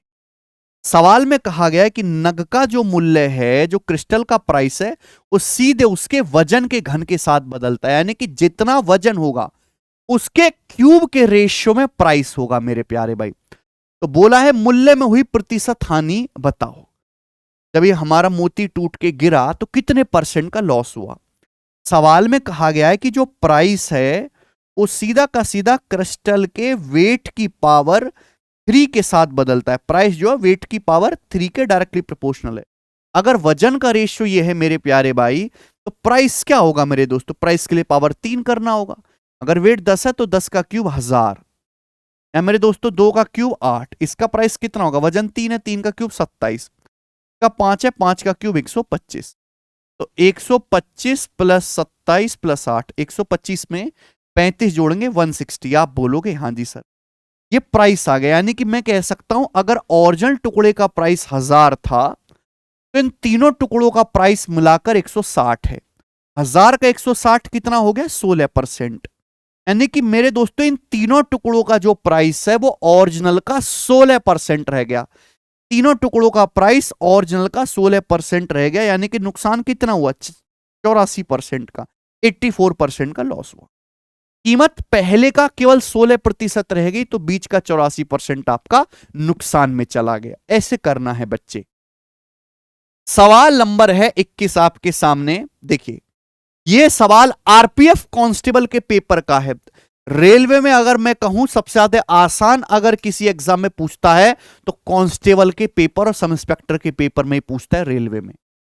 बोला किसी संख्या के 80% के, 75% के, 66.67% का 25% 4617 है तो उस संख्या का 40% क्या होगा? ये सवाल है बच्चे। देखो ये जो का शब्द है, का मतलब होता है मल्टीप्लाई। इसी संख्या का 80%, 80% की फ्रैक्शन वैल्यू क्या होती है? 20% 1/5, 80% 4/5। 4/5 का 75%। बच्चों 25% होता है 1/4, तो 75% हो जाएगा 3 गुना 3/4। आप बोलोगे सर बिल्कुल सही। का 66.67%, हम जानते कि 33.33% 1/3, तो 66.67% हो जाएगा लगभग 2/3। ठीक है बच्चे, इंटू का 25%, 25% कितना होता है 1/4। क्या आ गया, तो इनकी मुझे सीधी गुणा करनी है। 4 से 4 कट जाएगा, 3 से 3 कट जाएगा और 2 से 4 2 बार कट जाएगा, यानी कि 1/10 आ गया, 1/10। यानी कि अगर कोई संख्या 10 है, अगर मैं 10 का 80%, 75%, 66.67% का 25% निकालूं तो संख्या 10 से 1 रह जाएगी और संख्या का मान कितना हो जाता है 4617। तो ओरिजिनल संख्या कितनी है 10 गुना, 1 की वैल्यू 10 है तो ओरिजिनल संख्या 46170 आ गई। ये संख्या आ गई मेरे प्यारे बच्चे। कोई परेशानी इसमें? ओरिजिनल संख्या नीचे हमेशा ओरिजिनल वैल्यू होते, इनिशियल, ऊपर फाइनल वैल्यू। लेकिन आपसे संख्या नहीं पूछी, आपसे संख्या का 40% पूछा है। तो संख्या पहले मैंने निकाली 46170, इसका निकालना है 40%। 40% हमें निकालना, हम जानते हैं कि परसेंटेज से 2 जीरो कट जाती है, तो 4617 का 4 गुना, एंड में 68 आएगा और 46 का 4 गुना आ जाएगा मेरे दोस्तों 184, 18468। 18468 इस सवाल का आंसर है पहला ऑप्शन। भाई ये काफी आसान सवाल निकला, इसमें कुछ दम है नहीं। नेक्स्ट, यदि एक कस्बे की जनसंख्या 2,24,375 है, यह 4% हर साल के हिसाब से बढ़ती है, तो 2 साल बाद जनसंख्या कितनी हो? देखो बच्चे, अगर आप इस सवालों की एग्जैक्ट कैलकुलेशन करने लगे तो काफी लेंदी हो जाते हैं। एक टाउन है, एक टाउन की प्रेजेंट में पॉपुलेशन है 2,24,375। देखो पॉपुलेशन हमेशा इंटीजर में होती है, ऐसे नहीं हो सकती कि इस गांव में 100.64 लोग रहते हैं। पॉपुलेशन हमेशा इंटीजर में होगी। हर साल पॉपुलेशन 4% की दर से बढ़ रही है। हर साल पॉपुलेशन 4% बढ़ जाती है, यानी कि अभी 100% है तो अगले साल 104% हो जाएगी। हर साल पॉपुलेशन 104% हो जाती है। 104% का मतलब है 104/100, 1.04 गुना। किसी भी संख्या को 4% बढ़ाओगे तो मेरे दोस्तों वो 1.04 टाइम्स हो जाएगी। 2 साल बाद जनसंख्या पूछे तो 1.04 की 2 बार गुणा करनी पड़ेगी, यानी कि स्क्वायर। ये 2 साल बाद जनसंख्या होगी। जितने साल बाद जनसंख्या पूछे उतनी ही आपको पावर करनी है। This is my calculation, I will not do this, क्योंकि मैं देख लूंगा कि 104 में 13 आ रहा है, 13 तो आंसर 13 से कटने वाला होगा, 13×8 104 यही होगा। और 13 का नियम आप जानते हैं मेरे प्यार में कि ऐसा नहीं कि पूरा भाग करना पड़ेगा, 3-3 का पेयर बनाओ, 3-3 का पेयर बनाओ। 684 242, यहां पर डिफरेंस कितना आएगा 442। ये नंबर 13 से कट रहा है, 13×3 = 39, 5, 13×4 = 52, ये कट रहा है। देखेंगे 864 236 क्या आएगा डिफरेंस, तो ये आएगा मेरे दोस्तों 14 में 6 28 और ये 6 628। 650 13 से कटता है तो 628 नहीं कटेगा, 650 से 22 कम है। ये देखो 468 240, डिफरेंस क्या आएगा 228। तो 13 कम 13 बचेगा 9, ये भी 13 से नहीं कट रहा। 846 232, डिफरेंस कितना आएगा मेरे दोस्तों, क्या आएगा 614। 614 13 से नहीं कट रहा मेरे दोस्तों, है ना। 650 से 36 कम है, ये नहीं कटेगा। 650 कट जाता है, -36 कैसे काटोगे? तो अकेला ऑप्शन पहला है जो 13 से कट रहा है, यही आंसर हो जाएगा। ग्रुप डी का सवाल है तो ऐसा नहीं कि आपको बहुत ज्यादा कैलकुलेशन देगा, सवाल में ही उसका सॉल्यूशन छुपा होगा, उसके ऑप्शंस में। ये बताएं मेरे प्यारे बच्चे, मोहन को पहले साल उसकी बिक्री में 12% की वृद्धि, दूसरे साल में 15% की वृद्धि प्राप्त होती है।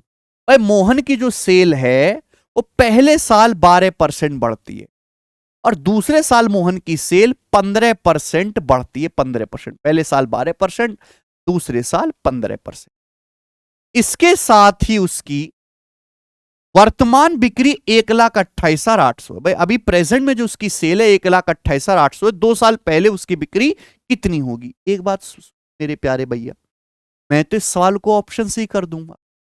अगर बिक्री 200 दोनों साल बढ़ी है, 12% बढ़ी पहले साल, दूसरे साल 15%, और बिक्री बढ़ने के बाद 1,28,800 हुई है, तो 2 साल पहले तो 1,28,800 से कम रही होगी।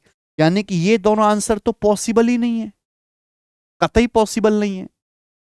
अगर मैं 1,25,000 मानता हूं, अगर मैं 1,25,000 को 12% भी बढ़ा दूं, 12%, 12%, तो भी 1,25,000 का 10% ही 12,500 होता है, लगभग 1,40,000 पहुंच ही जाएगा। जबकि बिक्री तो 1,28,800 ही है 2 साल के बाद, यानी कि यह आंसर भी नहीं होगा। तो आंसर ये वाला होगा। मैं केवल ऐसे छोड़ दूंगा, ठीक है ना।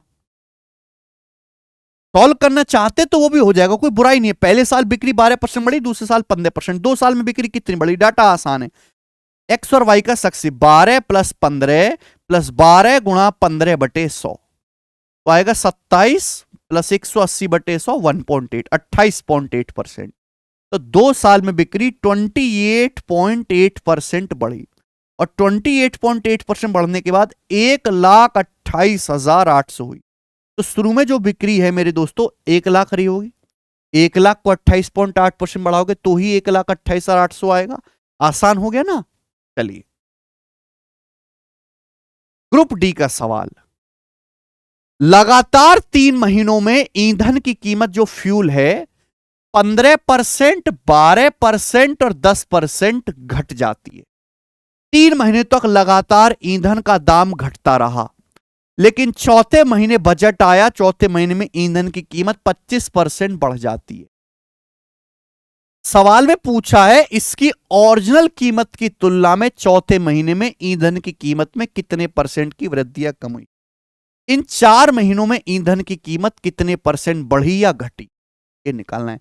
यानी कि मुझे नेट चेंज निकालना है, नेट चेंज। देखो आप फॉर्मूला भी लगा सकते, लेकिन इस सवाल में डाटा इतना आसान है कि इनकी फ्रैक्शन भी आसानी से बन जाएंगे, रेशियो से भी हो जाएगा। अगर जैसे पहले महीने ईंधन की कीमत 15% कम होगी 3/20, दूसरे महीने 12% कम होगी, भाई 4% होता है 1/25, 4%, 3 गुना है, 3/25 ही आएगा। तीसरे महीने 10% कम होगी कीमत, यानी कि 1/10, चौथे महीने 25% बढ़ी, 1/4। तो आपको देखो स्टैंडर्ड फ्रैक्शन की, स्टैंडर्ड परसेंटेज की फ्रैक्शन याद होनी चाहिए। पहले महीने 15% कम होगी 3/20, यानी कि कीमत अगर 20 है तो 20 से 3 कम होकर 17 रह गई। अगले महीने फिर 12% कम होगी 3/25, तो 25 से 3 कम होकर 22 रह गई। फिर अगले महीने 1/10 कम होगी, यानी कि कीमत 10 से घट के 9 रह गई। फिर अगले महीने लेकिन 25% बढ़ी, 1/4, तो कीमत 4 से बढ़ के 5 होगी, 4 से 5।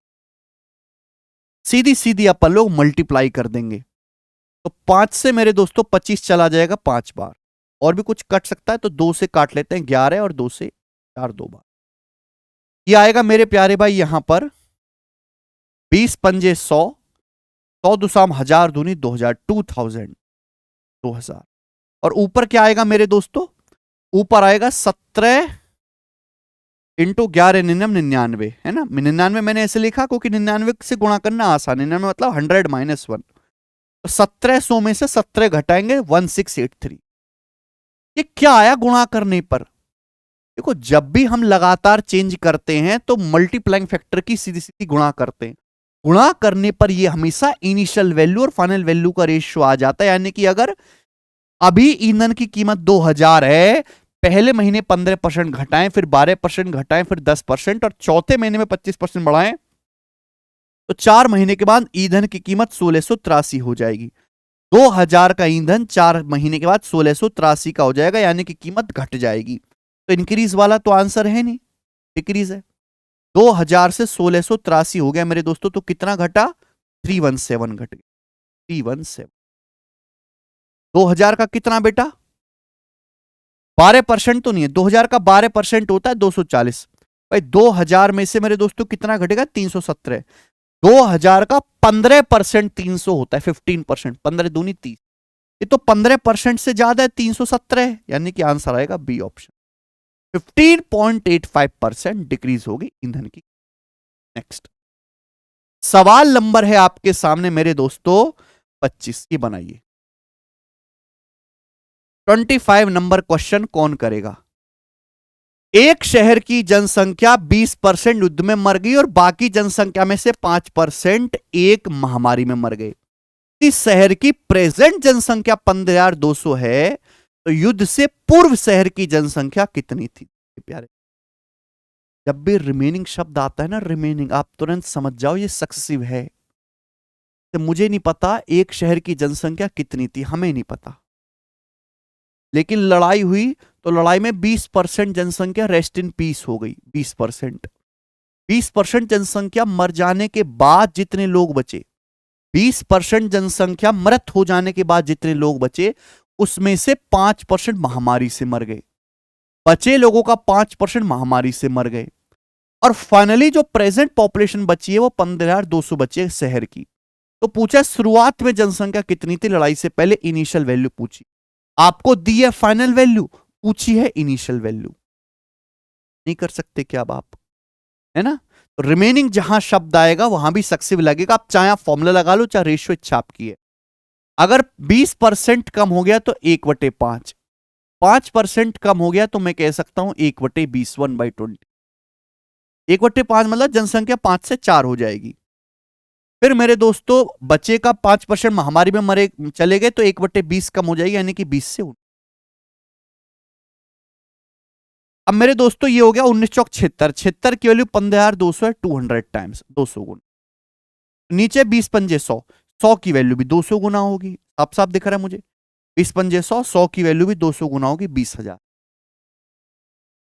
ठीक है ना? नीचे हमेशा इनिशियल वैल्यू, ऊपर हमेशा फाइनल वैल्यू। सवाल नंबर 26, एक आदमी की सालाना इनकम 50,000 है, सॉरी मंथली इनकम। एक आदमी की मंथली इनकम 50,000 रुपए, वह इसका 25% खर्च करता है टैक्स पर। रिमेनिंग का, रिमेनिंग शब्द आ गया यानी कि यह भी सक्सेसिव है। रिमेनिंग इनकम का 30% खर्च करता है घरेलू खर्चों पे, और इसके पश्चात रिमेनिंग, रिमेनिंग आ गया, और इसके बाद बची हुई इनकम का 10% मनोरंजन पे। भाई फिल्म विलम देखने का शौकीन, रिचार्ज करता नेटफ्लिक्स का, वह अपनी इनकम का बचा भाग बचत करता है, बाकी की वो बचत करके अकाउंट में सेव कर ले वह है। बोला है? उक्त आंकड़ों को सभी 12 महीनों के लिए समान मानते हुए, यानी कि पूरे एक साल भर ही उसने यही किया है, तो वह हर साल कितनी बचत करता है? व्हाट बचत ही इज डूइंग एनुअली, ये सवाल है। तो भाई यहां भी सक्सेसिव लग जाएगा। 25% खर्च कर दिया, 1/4, 25। अब मैं सीधा जल्दी जल्दी करने की कोशिश कर रहा हूं। 25% टैक्स दे दिया, 1/4 बचा कितना? 4 से 3। रिमेनिंग का 30% खर्च कर दिया घर के खर्चों पर, 3/10, तो बचा कितना? 10 से 7। फिर मेरे दोस्तों रिमेनिंग का 10% फिल्म देख ली, 1/10 बचा कितना? 1/10 खर्च कर दिया, 10 से 9। कटेगा तो है नहीं, तो आ जाएगा मेरे दोस्तों 400, और 7 21 निम्मा 189, 189। आपसे पूछा है पूरे साल भर का, पूरे 12 महीने का आंकड़ा, तो प्रति वर्ष कितनी बचत करता हर महीने? ये क्या आ गया? यानी कि मैं ये कह सकता हूं कि अगर आदमी 400 रुपए कमाता है, 400, तो इस हिसाब से खर्च करने के बाद फाइनली उसके पॉकेट में 189 बचता है। अगर वो 400 कमाता है तो इस हिसाब से खर्च करेगा, 25% टैक्स, रिमेनिंग का 30% घर पे, फिर रिमेनिंग का 10% एंटरटेनमेंट पे, तो 189 बचेगा। लेकिन मंथली इनकम 50,000 है मंथली, तो सालाना इनकम कितनी होगी? 50,000 का 12 गुना 6 लाख, है ना? तो सालाना आपसे पूछा तो डायरेक्ट वही करूं ना, सालाना इनकम कितनी होगी मेरे दोस्तों? 6 लाख, 6 लाख रुपए। कितने गुना मेरे दोस्तों? तो ये आ जाएगा आपका 1500 गुना, 1500 टाइम्स। तो बचत भी 189 का 1500 गुना होगी, बचत भी 189 का 1500 गुना होगी मेरे दोस्तों, 1500 टाइम्स रुपए। ये इस सवाल का आंसर है, 189 का 1500। ठीक है जी? यानी कि एंड में डबल जीरो आना है, एंड में डबल जीरो, डबल जीरो के बाद आना है 5 नाम 45 5, डबल जीरो के बाद 5 आना, ये हो सकता है, ये भी हो सकता है, ये नहीं होगा। दो ऑप्शन में फंस गया। ठीक है भाई? अब मुझे यहां पे गुणा करनी है, तो 189 में 189 है जी, 9 गुणा 21 यानी कि 21 आ रहा है, 7 से कटने वाला नंबर होगा, क्योंकि मैं ये देख रहा हूं कि यहाँ पे डिजिट सम तो सेम है, तो डिजिट सम तो लगाएंगे नहीं मेरे दोस्तों। तो 9 गुणा 21, 7 से कटने वाला नंबर, क्या नंबर 7 से कटता है? 28 35, हाँ जी 7 से कटता है, 7 चौक 28, और ये क्या नंबर 7 से कटता है? 2100, बच जाएगा 285, नहीं ये नहीं कटता 7 से, आंसर सी ऑप्शन आंसर है 283500।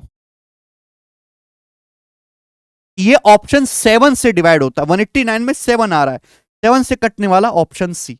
आगे बढ़ेंगे,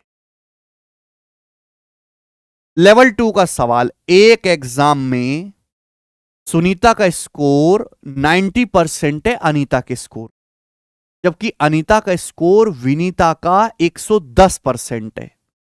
अगर सुनीता के नंबर 198 हैं तो पूछा है विनीता के कितने हैं। यहां पे 3 करेक्टर हैं। एक एग्जाम में सुनीता का स्कोर अनीता का 90% है, और अनीता का जो स्कोर है वो विनीता का 110% है, यानी कि सुनीता का बेस अनीता है और अनीता का बेस विनीता है। दूसरी लाइन देखो, अगर आप इसको 100 मानोगे तो परेशानी होगी। सुनीता की तुलना अनीता से हो रही है, अनीता की तुलना विनीता से, तो विनीता पे ध्यान दो। अनीता का जो स्कोर है विनीता के स्कोर का 110%। अगर विनीता के 100 नंबर हैं तो अनीता के 110 नंबर 100 है। और बोला है सुनीता का स्कोर अनीता का 90% है, सुनीता का स्कोर अनीता का 90%, अनीता का 110 है। अब 110 का 90% तो कोई भी निकाल लेगा, 99। ये तीनों के मार्क्स का रेशियो आएगा, तीनों के मार्क्स का रेशियो। सुनीता के 198 नंबर दे रखे, सुनीता के 198 नंबर दे रखे हैं डबल।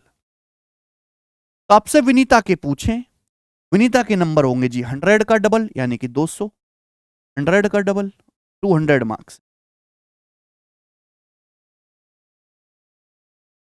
ठीक है भाई। अगला सवाल, सवाल नंबर 28, लेवल 3 ग्रुप डी का सवाल। ए की इनकम बी से 25% कम है, जिसकी आय सी से 40% ज्यादा है। देखो जिस जो शब्द होता है ना, जो हुज शब्द जो होता है नियरेस्ट प्रोनाउन के लिए आया है। ए की इनकम बी से 25% कम है, तो उसके सबसे नजदीक कौन लिखा है के बारे में बताया गया है। ए की इनकम बी से 25% कम है, जिसकी जिसकी मतलब बी के बारे में बोला गया है। बी की आय सी से 40% ज्यादा है, सी की आय डी से 20% कम है। ए की इनकम सी से कितना परसेंट कम है, ए और सी में रिलेशन बताना है। तो मेरे दोस्तों मेरे पास यहां पे 4 लोग हैं, ए बी सी डी, 4 लोग हैं। बोला ए की इनकम बी से 25% कम है, बी की इनकम सी से 40% ज्यादा है, सी की इनकम डी से 20% कम है। ए और सी में रिश्ता बताना है। जब मुझे रिश्ता ए और सी में बताना है तो ये डी की क्या जरूरत है? मुझे डी की कोई जरूरत नहीं इस करेक्टर की, मैं केवल एबीसी पे काम करूंगा इन 3 लोगों पे। भाई मुझे ये बताना है ए की जो इनकम है वो सी से कितना परसेंट ज्यादा है। ए और सी का रिलेशन चाहिए, बाकी का चाहिए नहीं। अब देखो ए का बेस है बी, ए का बेस है बी और बी का बेस है मेरे दोस्तों सी। ए की इनकम बी से 25% कम है, ए की जो इनकम है बी से 25% कम, और बी की जो इनकम है वो सी से 40% ज्यादा है। आप यहां पे रेशियो भी ले सकते हैं, ऐसी कोई बात नहीं है। पर जब डाटा आसान हो मेरे प्यारे भाई तो वैसे भी हो जाएगा मेरे दोस्त। रेशियो ले लो, रेशियो से भी हो जाएगा मेरे प्यारे भाई। 40% की फ्रैक्शन वैल्यू 2/5, अगर सी की 5 है तो बी की 7 है। 40% की फ्रैक्शन वैल्यू 20% 1/5, 40% 2/5। ए की इनकम बी से 25% कम है, 1/4, यानी कि अगर बी की 4 है तो ए की 3। सीधी सीधी मल्टीप्लाई, एबीसी का रेशियो निकालना है। देखो आपको रेशियो निकालना मैंने सिखाया है कि ऐसे क्रॉस मल्टीप्लाई होती है। 3 7 21, बी की आएगी 7 चौक 28 पर, बी की जरूरत नहीं, और इसकी 4 पंजे 20 आ गया, 21 20 आ गया ए और सी का। ए सी का आ गया 21 20। बोला ए की इनकम सी से कितना ज्यादा है, तो ए की जो इनकम है सी से 1/20 ज्यादा है, 1/20, 1/20 आ गया 5%। 100 मान के करोगे तो भी सवाल हो जाएगा और इजी रहेगा। ठीक है बच्चे, ये बताओ 29 नंबर। ये सवाल आरआरबी एनटीपीसी के पेपर का है। एग्जाम बेस्ड सवाल बहुत आते हैं रेलवे में। एक एग्जाम में पास होने के लिए एक स्टूडेंट कुल अंकों का 50% लाना होता है। ओवरऑल 50% नंबर लाओगे तो पास होगे। दो सब्जेक्ट वाले एग्जाम में एक स्टूडेंट ने 200 अंकों के सब्जेक्ट में 40% प्राप्त किए। परीक्षा में पास होने के लिए 150 अंकों के सब्जेक्ट में मिनिमम कितने परसेंट लाने होंगे? मिनिमम। देखो बच्चों, आप इस सवाल को एग्जैक्ट कैलकुलेशन के साथ भी कर सकते हो, रेशियो के साथ भी कर सकते हो, डेविएशन से भी कर सकते हो। बोला है एक एग्जाम में पास होने के लिए एक विद्यार्थी को कुल अंकों का, कुल मतलब टोटल मतलब प्लस, जहां प्लस आएगा वहीं डेविएशन लगेगा। अगर एग्जाम में पास होना है तो हमें टोटल 50% स्कोर करना होगा। एक बच्चे ने दो पेपर दिए, एक 200 नंबर का दिया है और दूसरा 150 नंबर का, तो मैक्सिमम मार्क्स का रेशियो कितना है बेटा? 50 से जाएगा।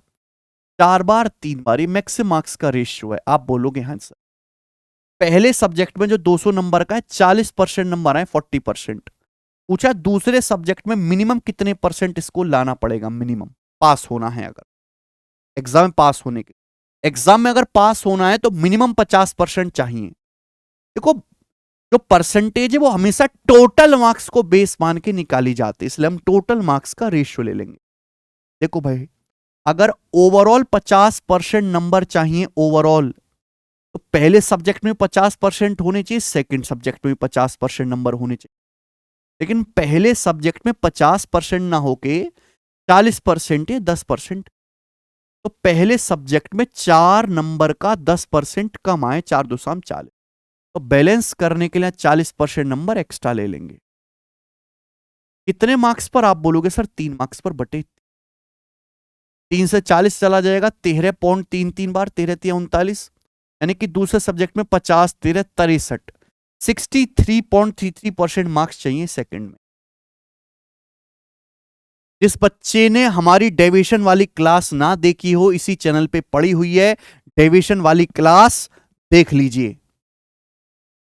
ठीक है भाई, ये चैनल है हमारा मैथ्स कॉन्सेप्ट किंग। यहां पर ये परसेंटेज डेविएशन मेथड, सवालों को उड़ाने का नया तरीका, ये लेक्चर पड़ा हुआ है जिसमें इस टाइप के जितने भी सवाल हैं, ये परसेंटेज में लगता है, प्रॉफिट लॉस में लगता है, मिक्सचर एलिगेशन में लगता है, एवरेज औसत में लगता है। तो आप इस क्लास को देख लो डेविएशन की, आपको जिंदगी में कभी डाउट नहीं आएगा। बहुत कम कैलकुलेशन में आपको आंसर निकाल के देगा। जिन बच्चों ने हमारी रेलवे सीरीज के पुराने लेक्चर नहीं देखे, एलसीएम, एचसीएफ, परसेंटेज, आतांकनी, सरलीकरण, वो देख लें। ठीक है, क्योंकि नंबर सिस्टम वाला पोर्शन मैंने करवा दिया है। ओके चलो, समझ में आया ना? तो इजी हो गया। मैं एग्जैक्ट यहां तो देखो डाटा आसान है, तो आप एक्चुअल कैलकुलेशन भी कर सकते हो। डाटा मुश्किल होता, ये कर लेता 235, ये कर देता 195, तो फिर तो बात टेढ़ी हो जाती। ये तरीका आपको कभी धोखा नहीं देगा, चाहे कितना मुश्किल डाटा आ जाए। सवाल नंबर 30 है, आरआरबी एनटीपीसी 2021 का पूछा हुआ एग्जाम बेस्ड एक और सवाल। एक एग्जाम में एक स्टूडेंट ने 65% स्कोर किया। भाई एक एग्जाम में एक लड़के ने 65% स्कोर किया, लेकिन पात्रता से 20 अंक कम थे, यानी कि 20 नंबर से फेल। पास होने के लिए जितने नंबर चाहिए उससे 20 नंबर कम आए। एक दूसरा स्टूडेंट है, दूसरा, जिसके 80% नंबर आए हैं और पात्रता अंकों से 50 अधिक अंक, उसके पासिंग मार्क्स से, क्वालिफाइंग मार्क्स से 50 नंबर ज्यादा है क्वालिफाइंग से, तो परीक्षा के कुल कितने अंक? यहां पर दो स्टूडेंट दिखाए गए। सपोज ये बॉर्डर लाइन है पासिंग मार्क्स। एक बच्चा ऐसा है जो क्वालिफाइंग मार्क्स से 20 नंबर कम लाया है, उसकी परसेंटेज है 65%। एक दूसरा बच्चा है जो क्वालिफाइंग मार्क्स से 50 नंबर ज्यादा लाया है और उसकी परसेंटेज है 80%। तो मेरे प्यारे भाई, ऐसे सवालों में क्या करना है? परसेंटेज में डिफरेंस बराबर एक्चुअल मार्क्स में डिफरेंस। एक के 65 है, दूसरे के 80 है, तो परसेंटेज में डिफरेंस कितना? 80 माइनस 65, 15% का डिफरेंस है। जबकि मार्क्स में कितने का डिफरेंस है, आप मुझे ये बताइए। तो आप कहोगे सर एक बॉर्डर लाइन के लेफ्ट साइड में है, एक लेफ्ट साइड में, एक राइट साइड में, 50 में से माइनस 20 घटाएंगे 70, 15% की वैल्यू 70 है।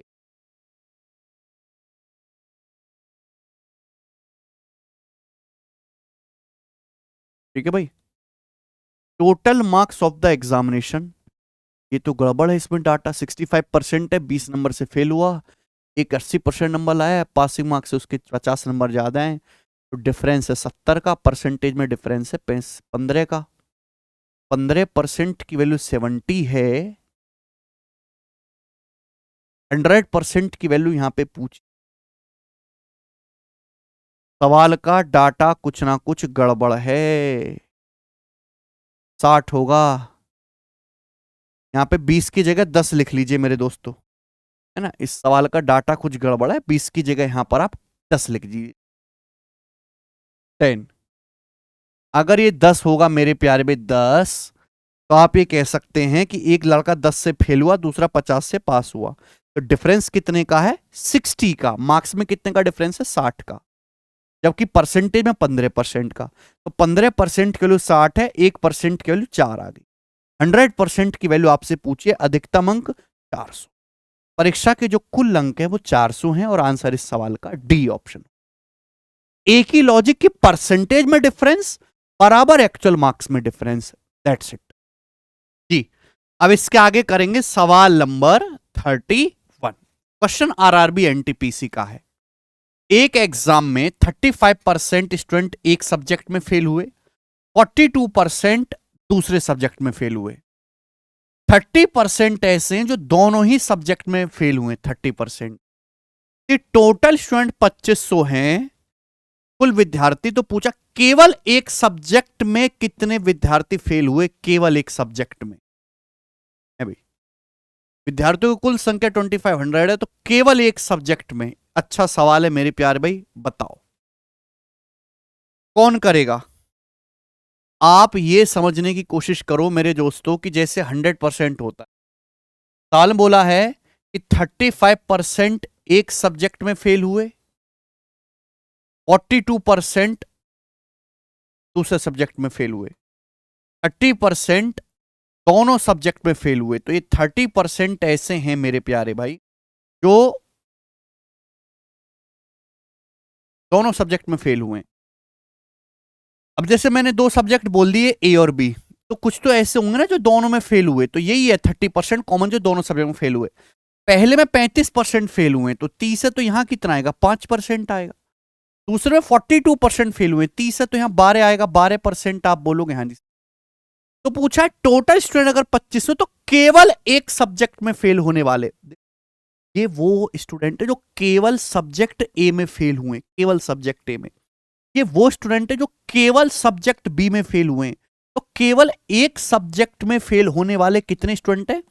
5 जमा 12, 17%। आपको ध्यान देना होगा मेरे दोस्त, 17%।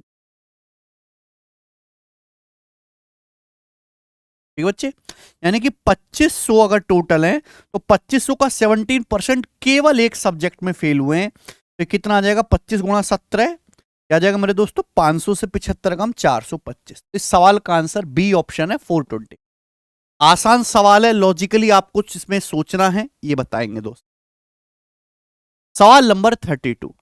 एक गांव की पॉपुलेशन 5 साल में 1,75,000 से बढ़ के 2,62,500 हो जाती है, तो प्रति वर्ष जनसंख्या में औसत वृद्धि ज्ञात कीजिए। आसान बात है भी। एक गांव की जनसंख्या 1,75,000 से बढ़ के कितनी हो गई दोस्त? 1,75,000 से बढ़ के 2,62,500 होगी। तो कितनी बड़ी परसेंटेज में निकाल लेते हैं? ये 2 रेशियो से 2 रेशियो कट जाएगा मेरे दोस्त। 25 सत्ते 175, तो 70 बार जाएगा। 25 से काटेंगे मेरे दोस्तों तो 25 दूनी 50, 25 दूनी 50, 25 पंजे 125 आएगा मेरे। 70 से 205 हो गए। सॉरी सॉरी क्या कर दिया मैंने? 25 एकम 25 फिर 0, 25 पंजे 125 से 35 से जाएगा। 35 दूनी 70, 35 थी 105, यानी कि 2 से 3 हो गया। तो कितना बढ़ा? 1/2। 1/2 हो गया मेरे दोस्तों 50%। अगर जनसंख्या पहले 2 थी तो 5 साल में 2 से 3 हो गई, 50% बढ़ गई। 50% बढ़ी है 5 साल में, तो हर साल एवरेज जनसंख्या कितनी बढ़ रही है? 50/5, 10%, 10% हर साल। इस सवाल का जो आंसर है वो 10%, और ये निहायत ही आसान सवाल है। आगे चलेंगे। सवाल नंबर 33 एनटीपीसी का बोला है एक गांव की कुल जनसंख्या 4000 है। टोटल जनसंख्या एक गांव की 4000 है। पुरुषों और महिलाओं की संख्या में क्रमशः 10% और 20% की वृद्धि होती है और परिणाम स्वरूप गांव की जनसंख्या 4500 हो जाती है। तो नए सदस्य के आने से पहले गांव में पुरुषों की संख्या कितनी थी? देखिए बच्चों, इस सवाल का डाटा आसान है तो आप एलिगेशन भी लगा सकते हैं और यहां परसेंटेज ब्रेक मेथड से भी कर सकते हैं, जैसे आपको पसंद है वो आप कर लीजिएगा। जैसे मैं अगर यहां से कहूं कि ये मेल है ये फीमेल है, तो बोला गया एक गांव की जनसंख्या 4000 है, मेल पॉपुलेशन 10% बढ़ी और फीमेल पॉपुलेशन 20% बढ़ी। तो टोटल आबादी, टोटल का मतलब मेल प्लस फीमेल आबादी कितनी बढ़ी? भाई पहले 4000 लोग थे, अब 4500 हो गए, तो 500 बढ़ गए मेरे दोस्तों। 1/8, 1/8 12.5%। तो कुल आबादी जो 12.5% बढ़ी है, 12.5%। एलिगेशन लगाओगे, मेल फीमेल की संख्या का रेशियो आएगा, 20 में से 12.5 घटाओगे 7.5 और 12.5 में से 10 घटाएंगे 2.5। तो ये रेशियो जब आप लोगे तो किससे जाएगा? 25 से। 25 तिया 75, 25 से कम 25, 3। ये 3 एक आ गया मेरे प्यारे भाई। बोला नए सदस्यों के आने से पहले गांव में पुरुषों की जनसंख्या यानी कि इनिशियल वैल्यू पूछे। भाई अगर टोटल 4000 लोग हैं, 4000 को 3 एक में बांटेंगे तो 3000 पुरुष हैं, 1000 औरत है। तो शुरुआत में 3000 आपके मेल हैं और यही आपका आंसर भी होगा। ये आसान सवाल है बेटा, आगे चलेंगे। यदि 4% चीनी वाले 8 लीटर घोल के उबालने पर 2 लीटर पानी उड़ जाता है तो बचे घोल में चीनी का परसेंटेज क्या होगा? एनटीपीसी के पेपर का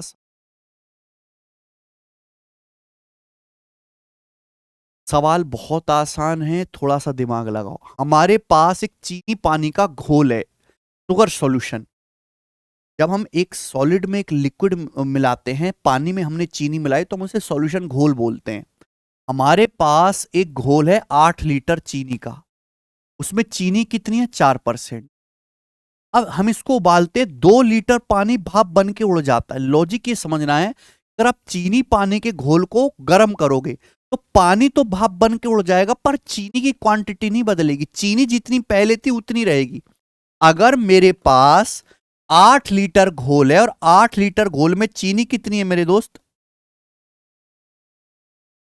अगर मेरे पास 8 लीटर घोल है, 8 लीटर घोल में चीनी कितनी है? 4%। तो हमारे पास इतनी चीनी है।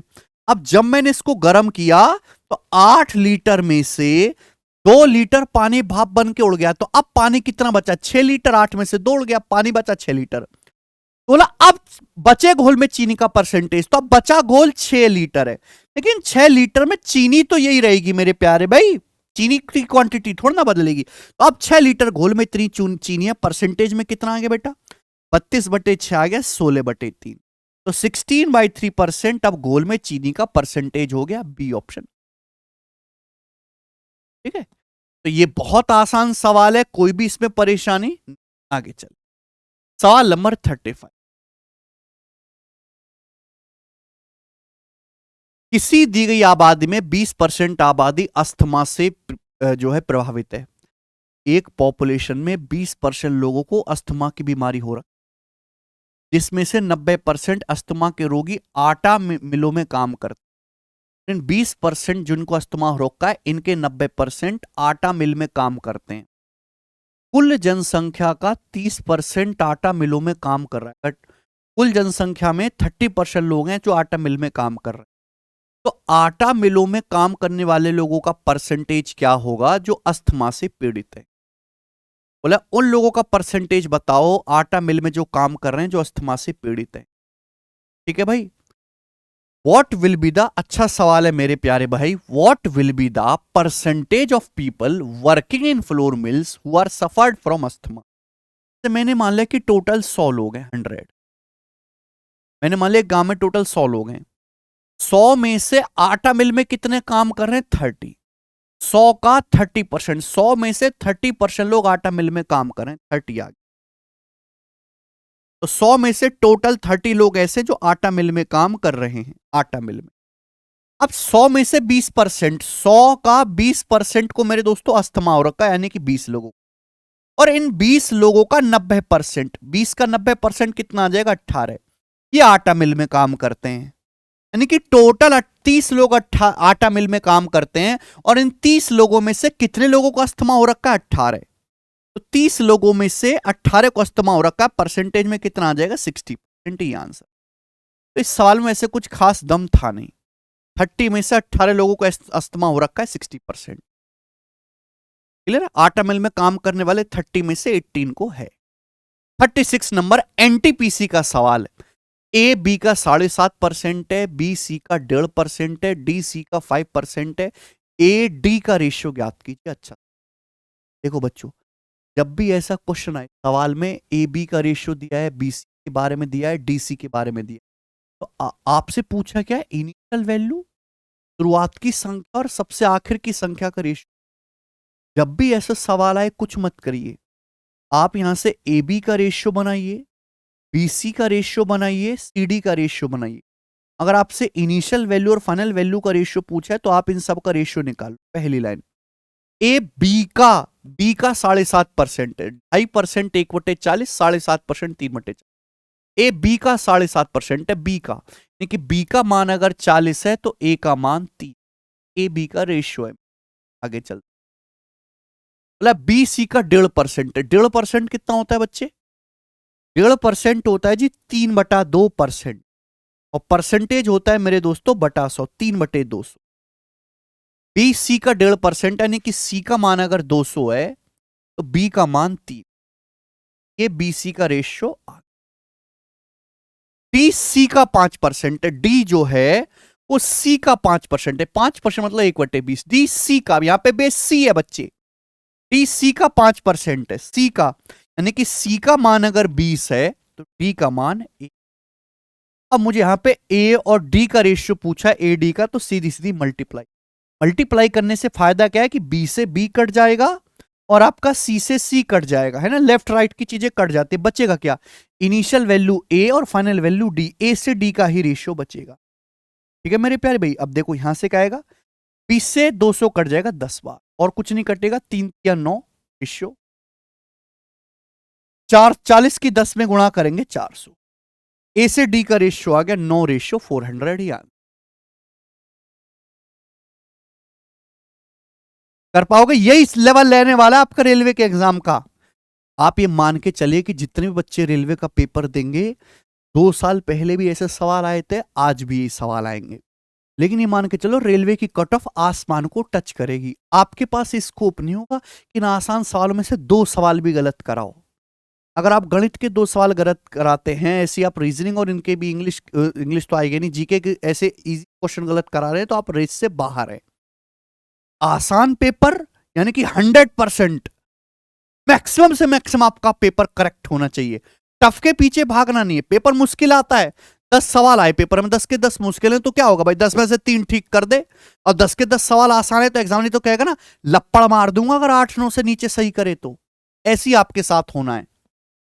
You have to score maximum, because paper is very easy. Paper का कोई लेवल नहीं होगा। ये बताएं, एक एग्जाम में 80% स्टूडेंट अंग्रेजी में, 85% गणित में, 75% अंग्रेजी गणित दोनों में पास हुए।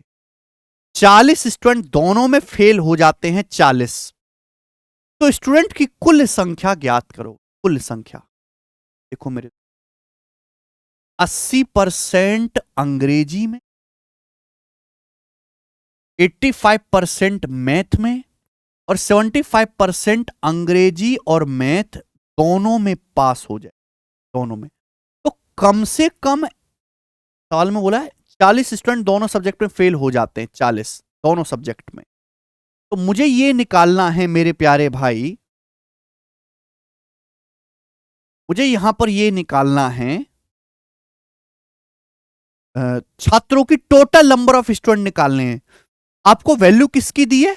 इनकी। 40 स्टूडेंट दोनों सब्जेक्ट में फेल हो जाते हैं, 40 स्टूडेंट दोनों सब्जेक्ट में फेल हो जाते हैं। तो ये कम से कम एक सब्जेक्ट में फेल होने वाले, ये बताओ कि कम से कम एक सब्जेक्ट में फेल होने वाले कम से कम एक सब्जेक्ट में पास होने वाले या दोनों सब्जेक्ट में पास होने वाले कितने स्टूडेंट हैं? या तो इंग्लिश में पास हो, या मैथ में पास हो, या दोनों में पास हो, कितने स्टूडेंट हैं? अंग्रेजी में पास होने वाले 80, गणित में पास होने वाले 85%, दोनों में पास होने वाले 75% माइनस कर देंगे तो आएगा 90%। 85 माइनस 75, 10 और 80 90, 90% स्टूडेंट ऐसे हैं तो या तो अंग्रेजी में पास हैं या मैथ में पास हैं, दोनों में पास हैं। तो बाकी के 10% ऐसे बचे जो भैया दोनों में ही फेल है, बिल्कुल बेकार है, एकदम घटिया बालक। और इस 10% की वैल्यू सवाल में 40 दे रखी है, दोनों सब्जेक्ट में फेल।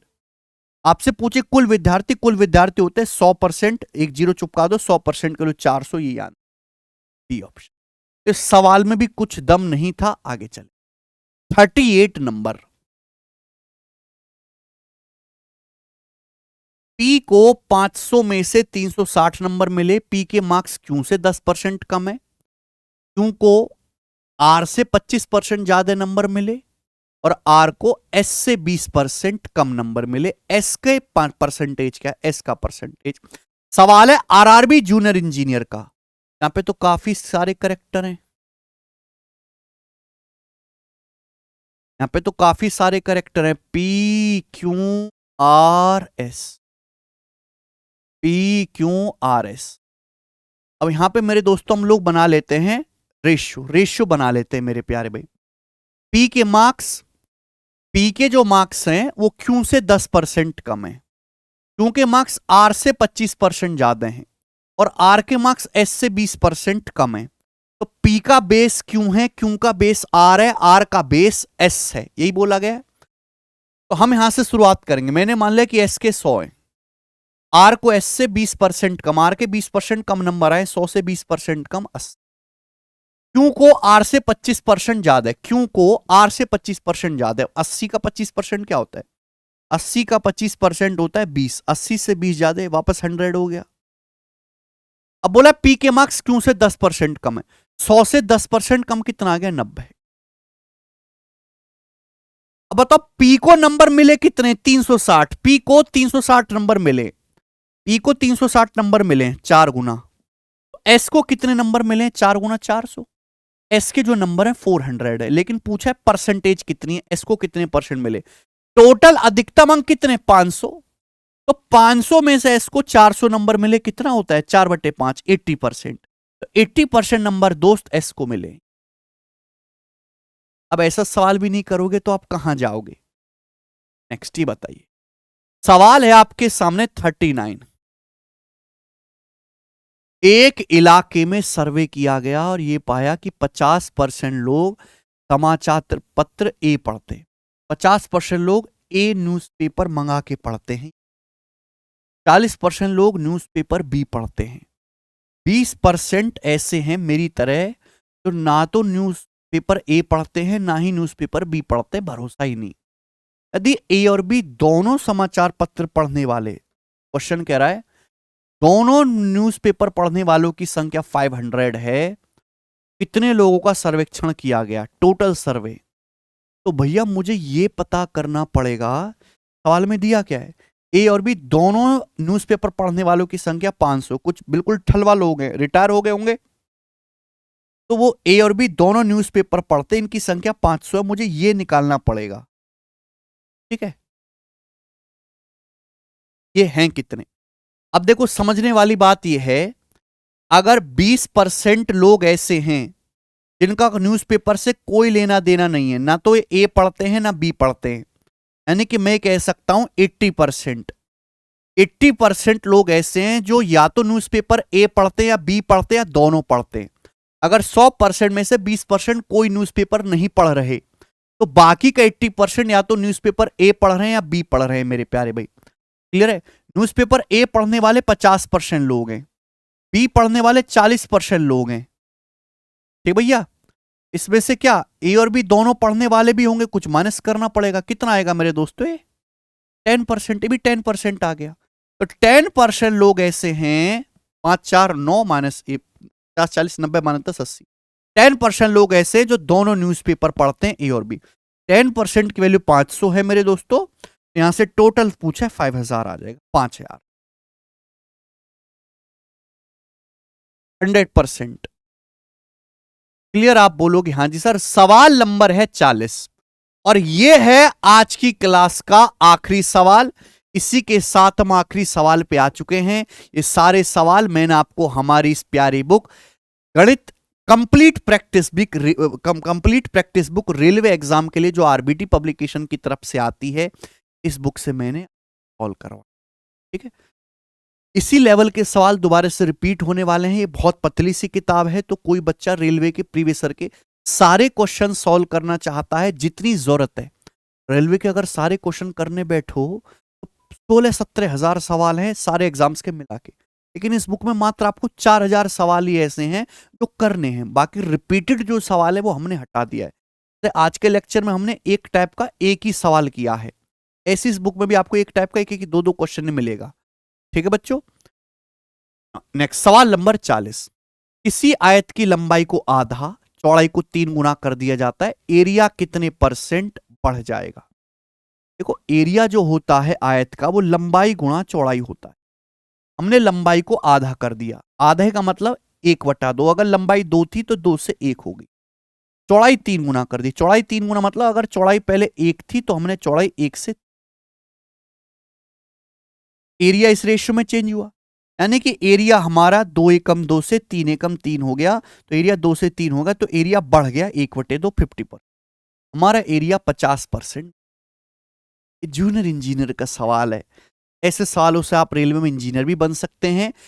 आखिरी सवाल बेटा मैं आपके लिए छोड़ता हूं, आरपीएफ सब इंस्पेक्टर 2018 के पेपर का पूछा हुआ क्वेश्चन। आप मुझे इस सवाल को सॉल्व करके कमेंट में बताएं कि भैया इस सवाल का सही आंसर क्या है। सॉल्व करके कमेंट करो, क्योंकि मैंने आपको 40 क्वेश्चन कराए हैं। एक क्वेश्चन तो जिम्मेदारी है कि आप भी मुझे करके दिखा दें। ठीक है, इसी के साथ रेलवे का अर्थमेटिक का परसेंटेज का लेक्चर समाप्त होता है मेरे दोस्त। जब मैं इसके सवालों को कंपाइल कर रहा था रेलवे के, तो लगभग मुझे 280 क्वेश्चंस मिले थे जो प्रीवियस ईयर में पूछे गए थे। उसमें से 40 क्वेश्चंस मैंने आपको यहां पर कर, ठीक है, यही काम भर के क्वेश्चन है। इसके अलावा आपको पढ़ने की जरूरत नहीं पड़ेगी। ठीक है मेरे दोस्तों, इतनी प्रैक्टिस काफी है। अगर आपको ये लेक्चर पसंद आया है तो नीचे कमेंट जरूर करें मेरे प्यार भी। इस वीडियो को ज्यादा से ज्यादा शेयर करें, लाइक करें मेरे दोस्तों। अगर आप इस सीरीज को कंटिन्यू रखना चाहते हैं, अगला जो हमारा चैप्टर होगा वो होगा रेशियो, अनुपात और समानुपात। ठीक है, मिलेंगे अगले लेक्चर में मेरे प्यारे भाई। धन्यवाद।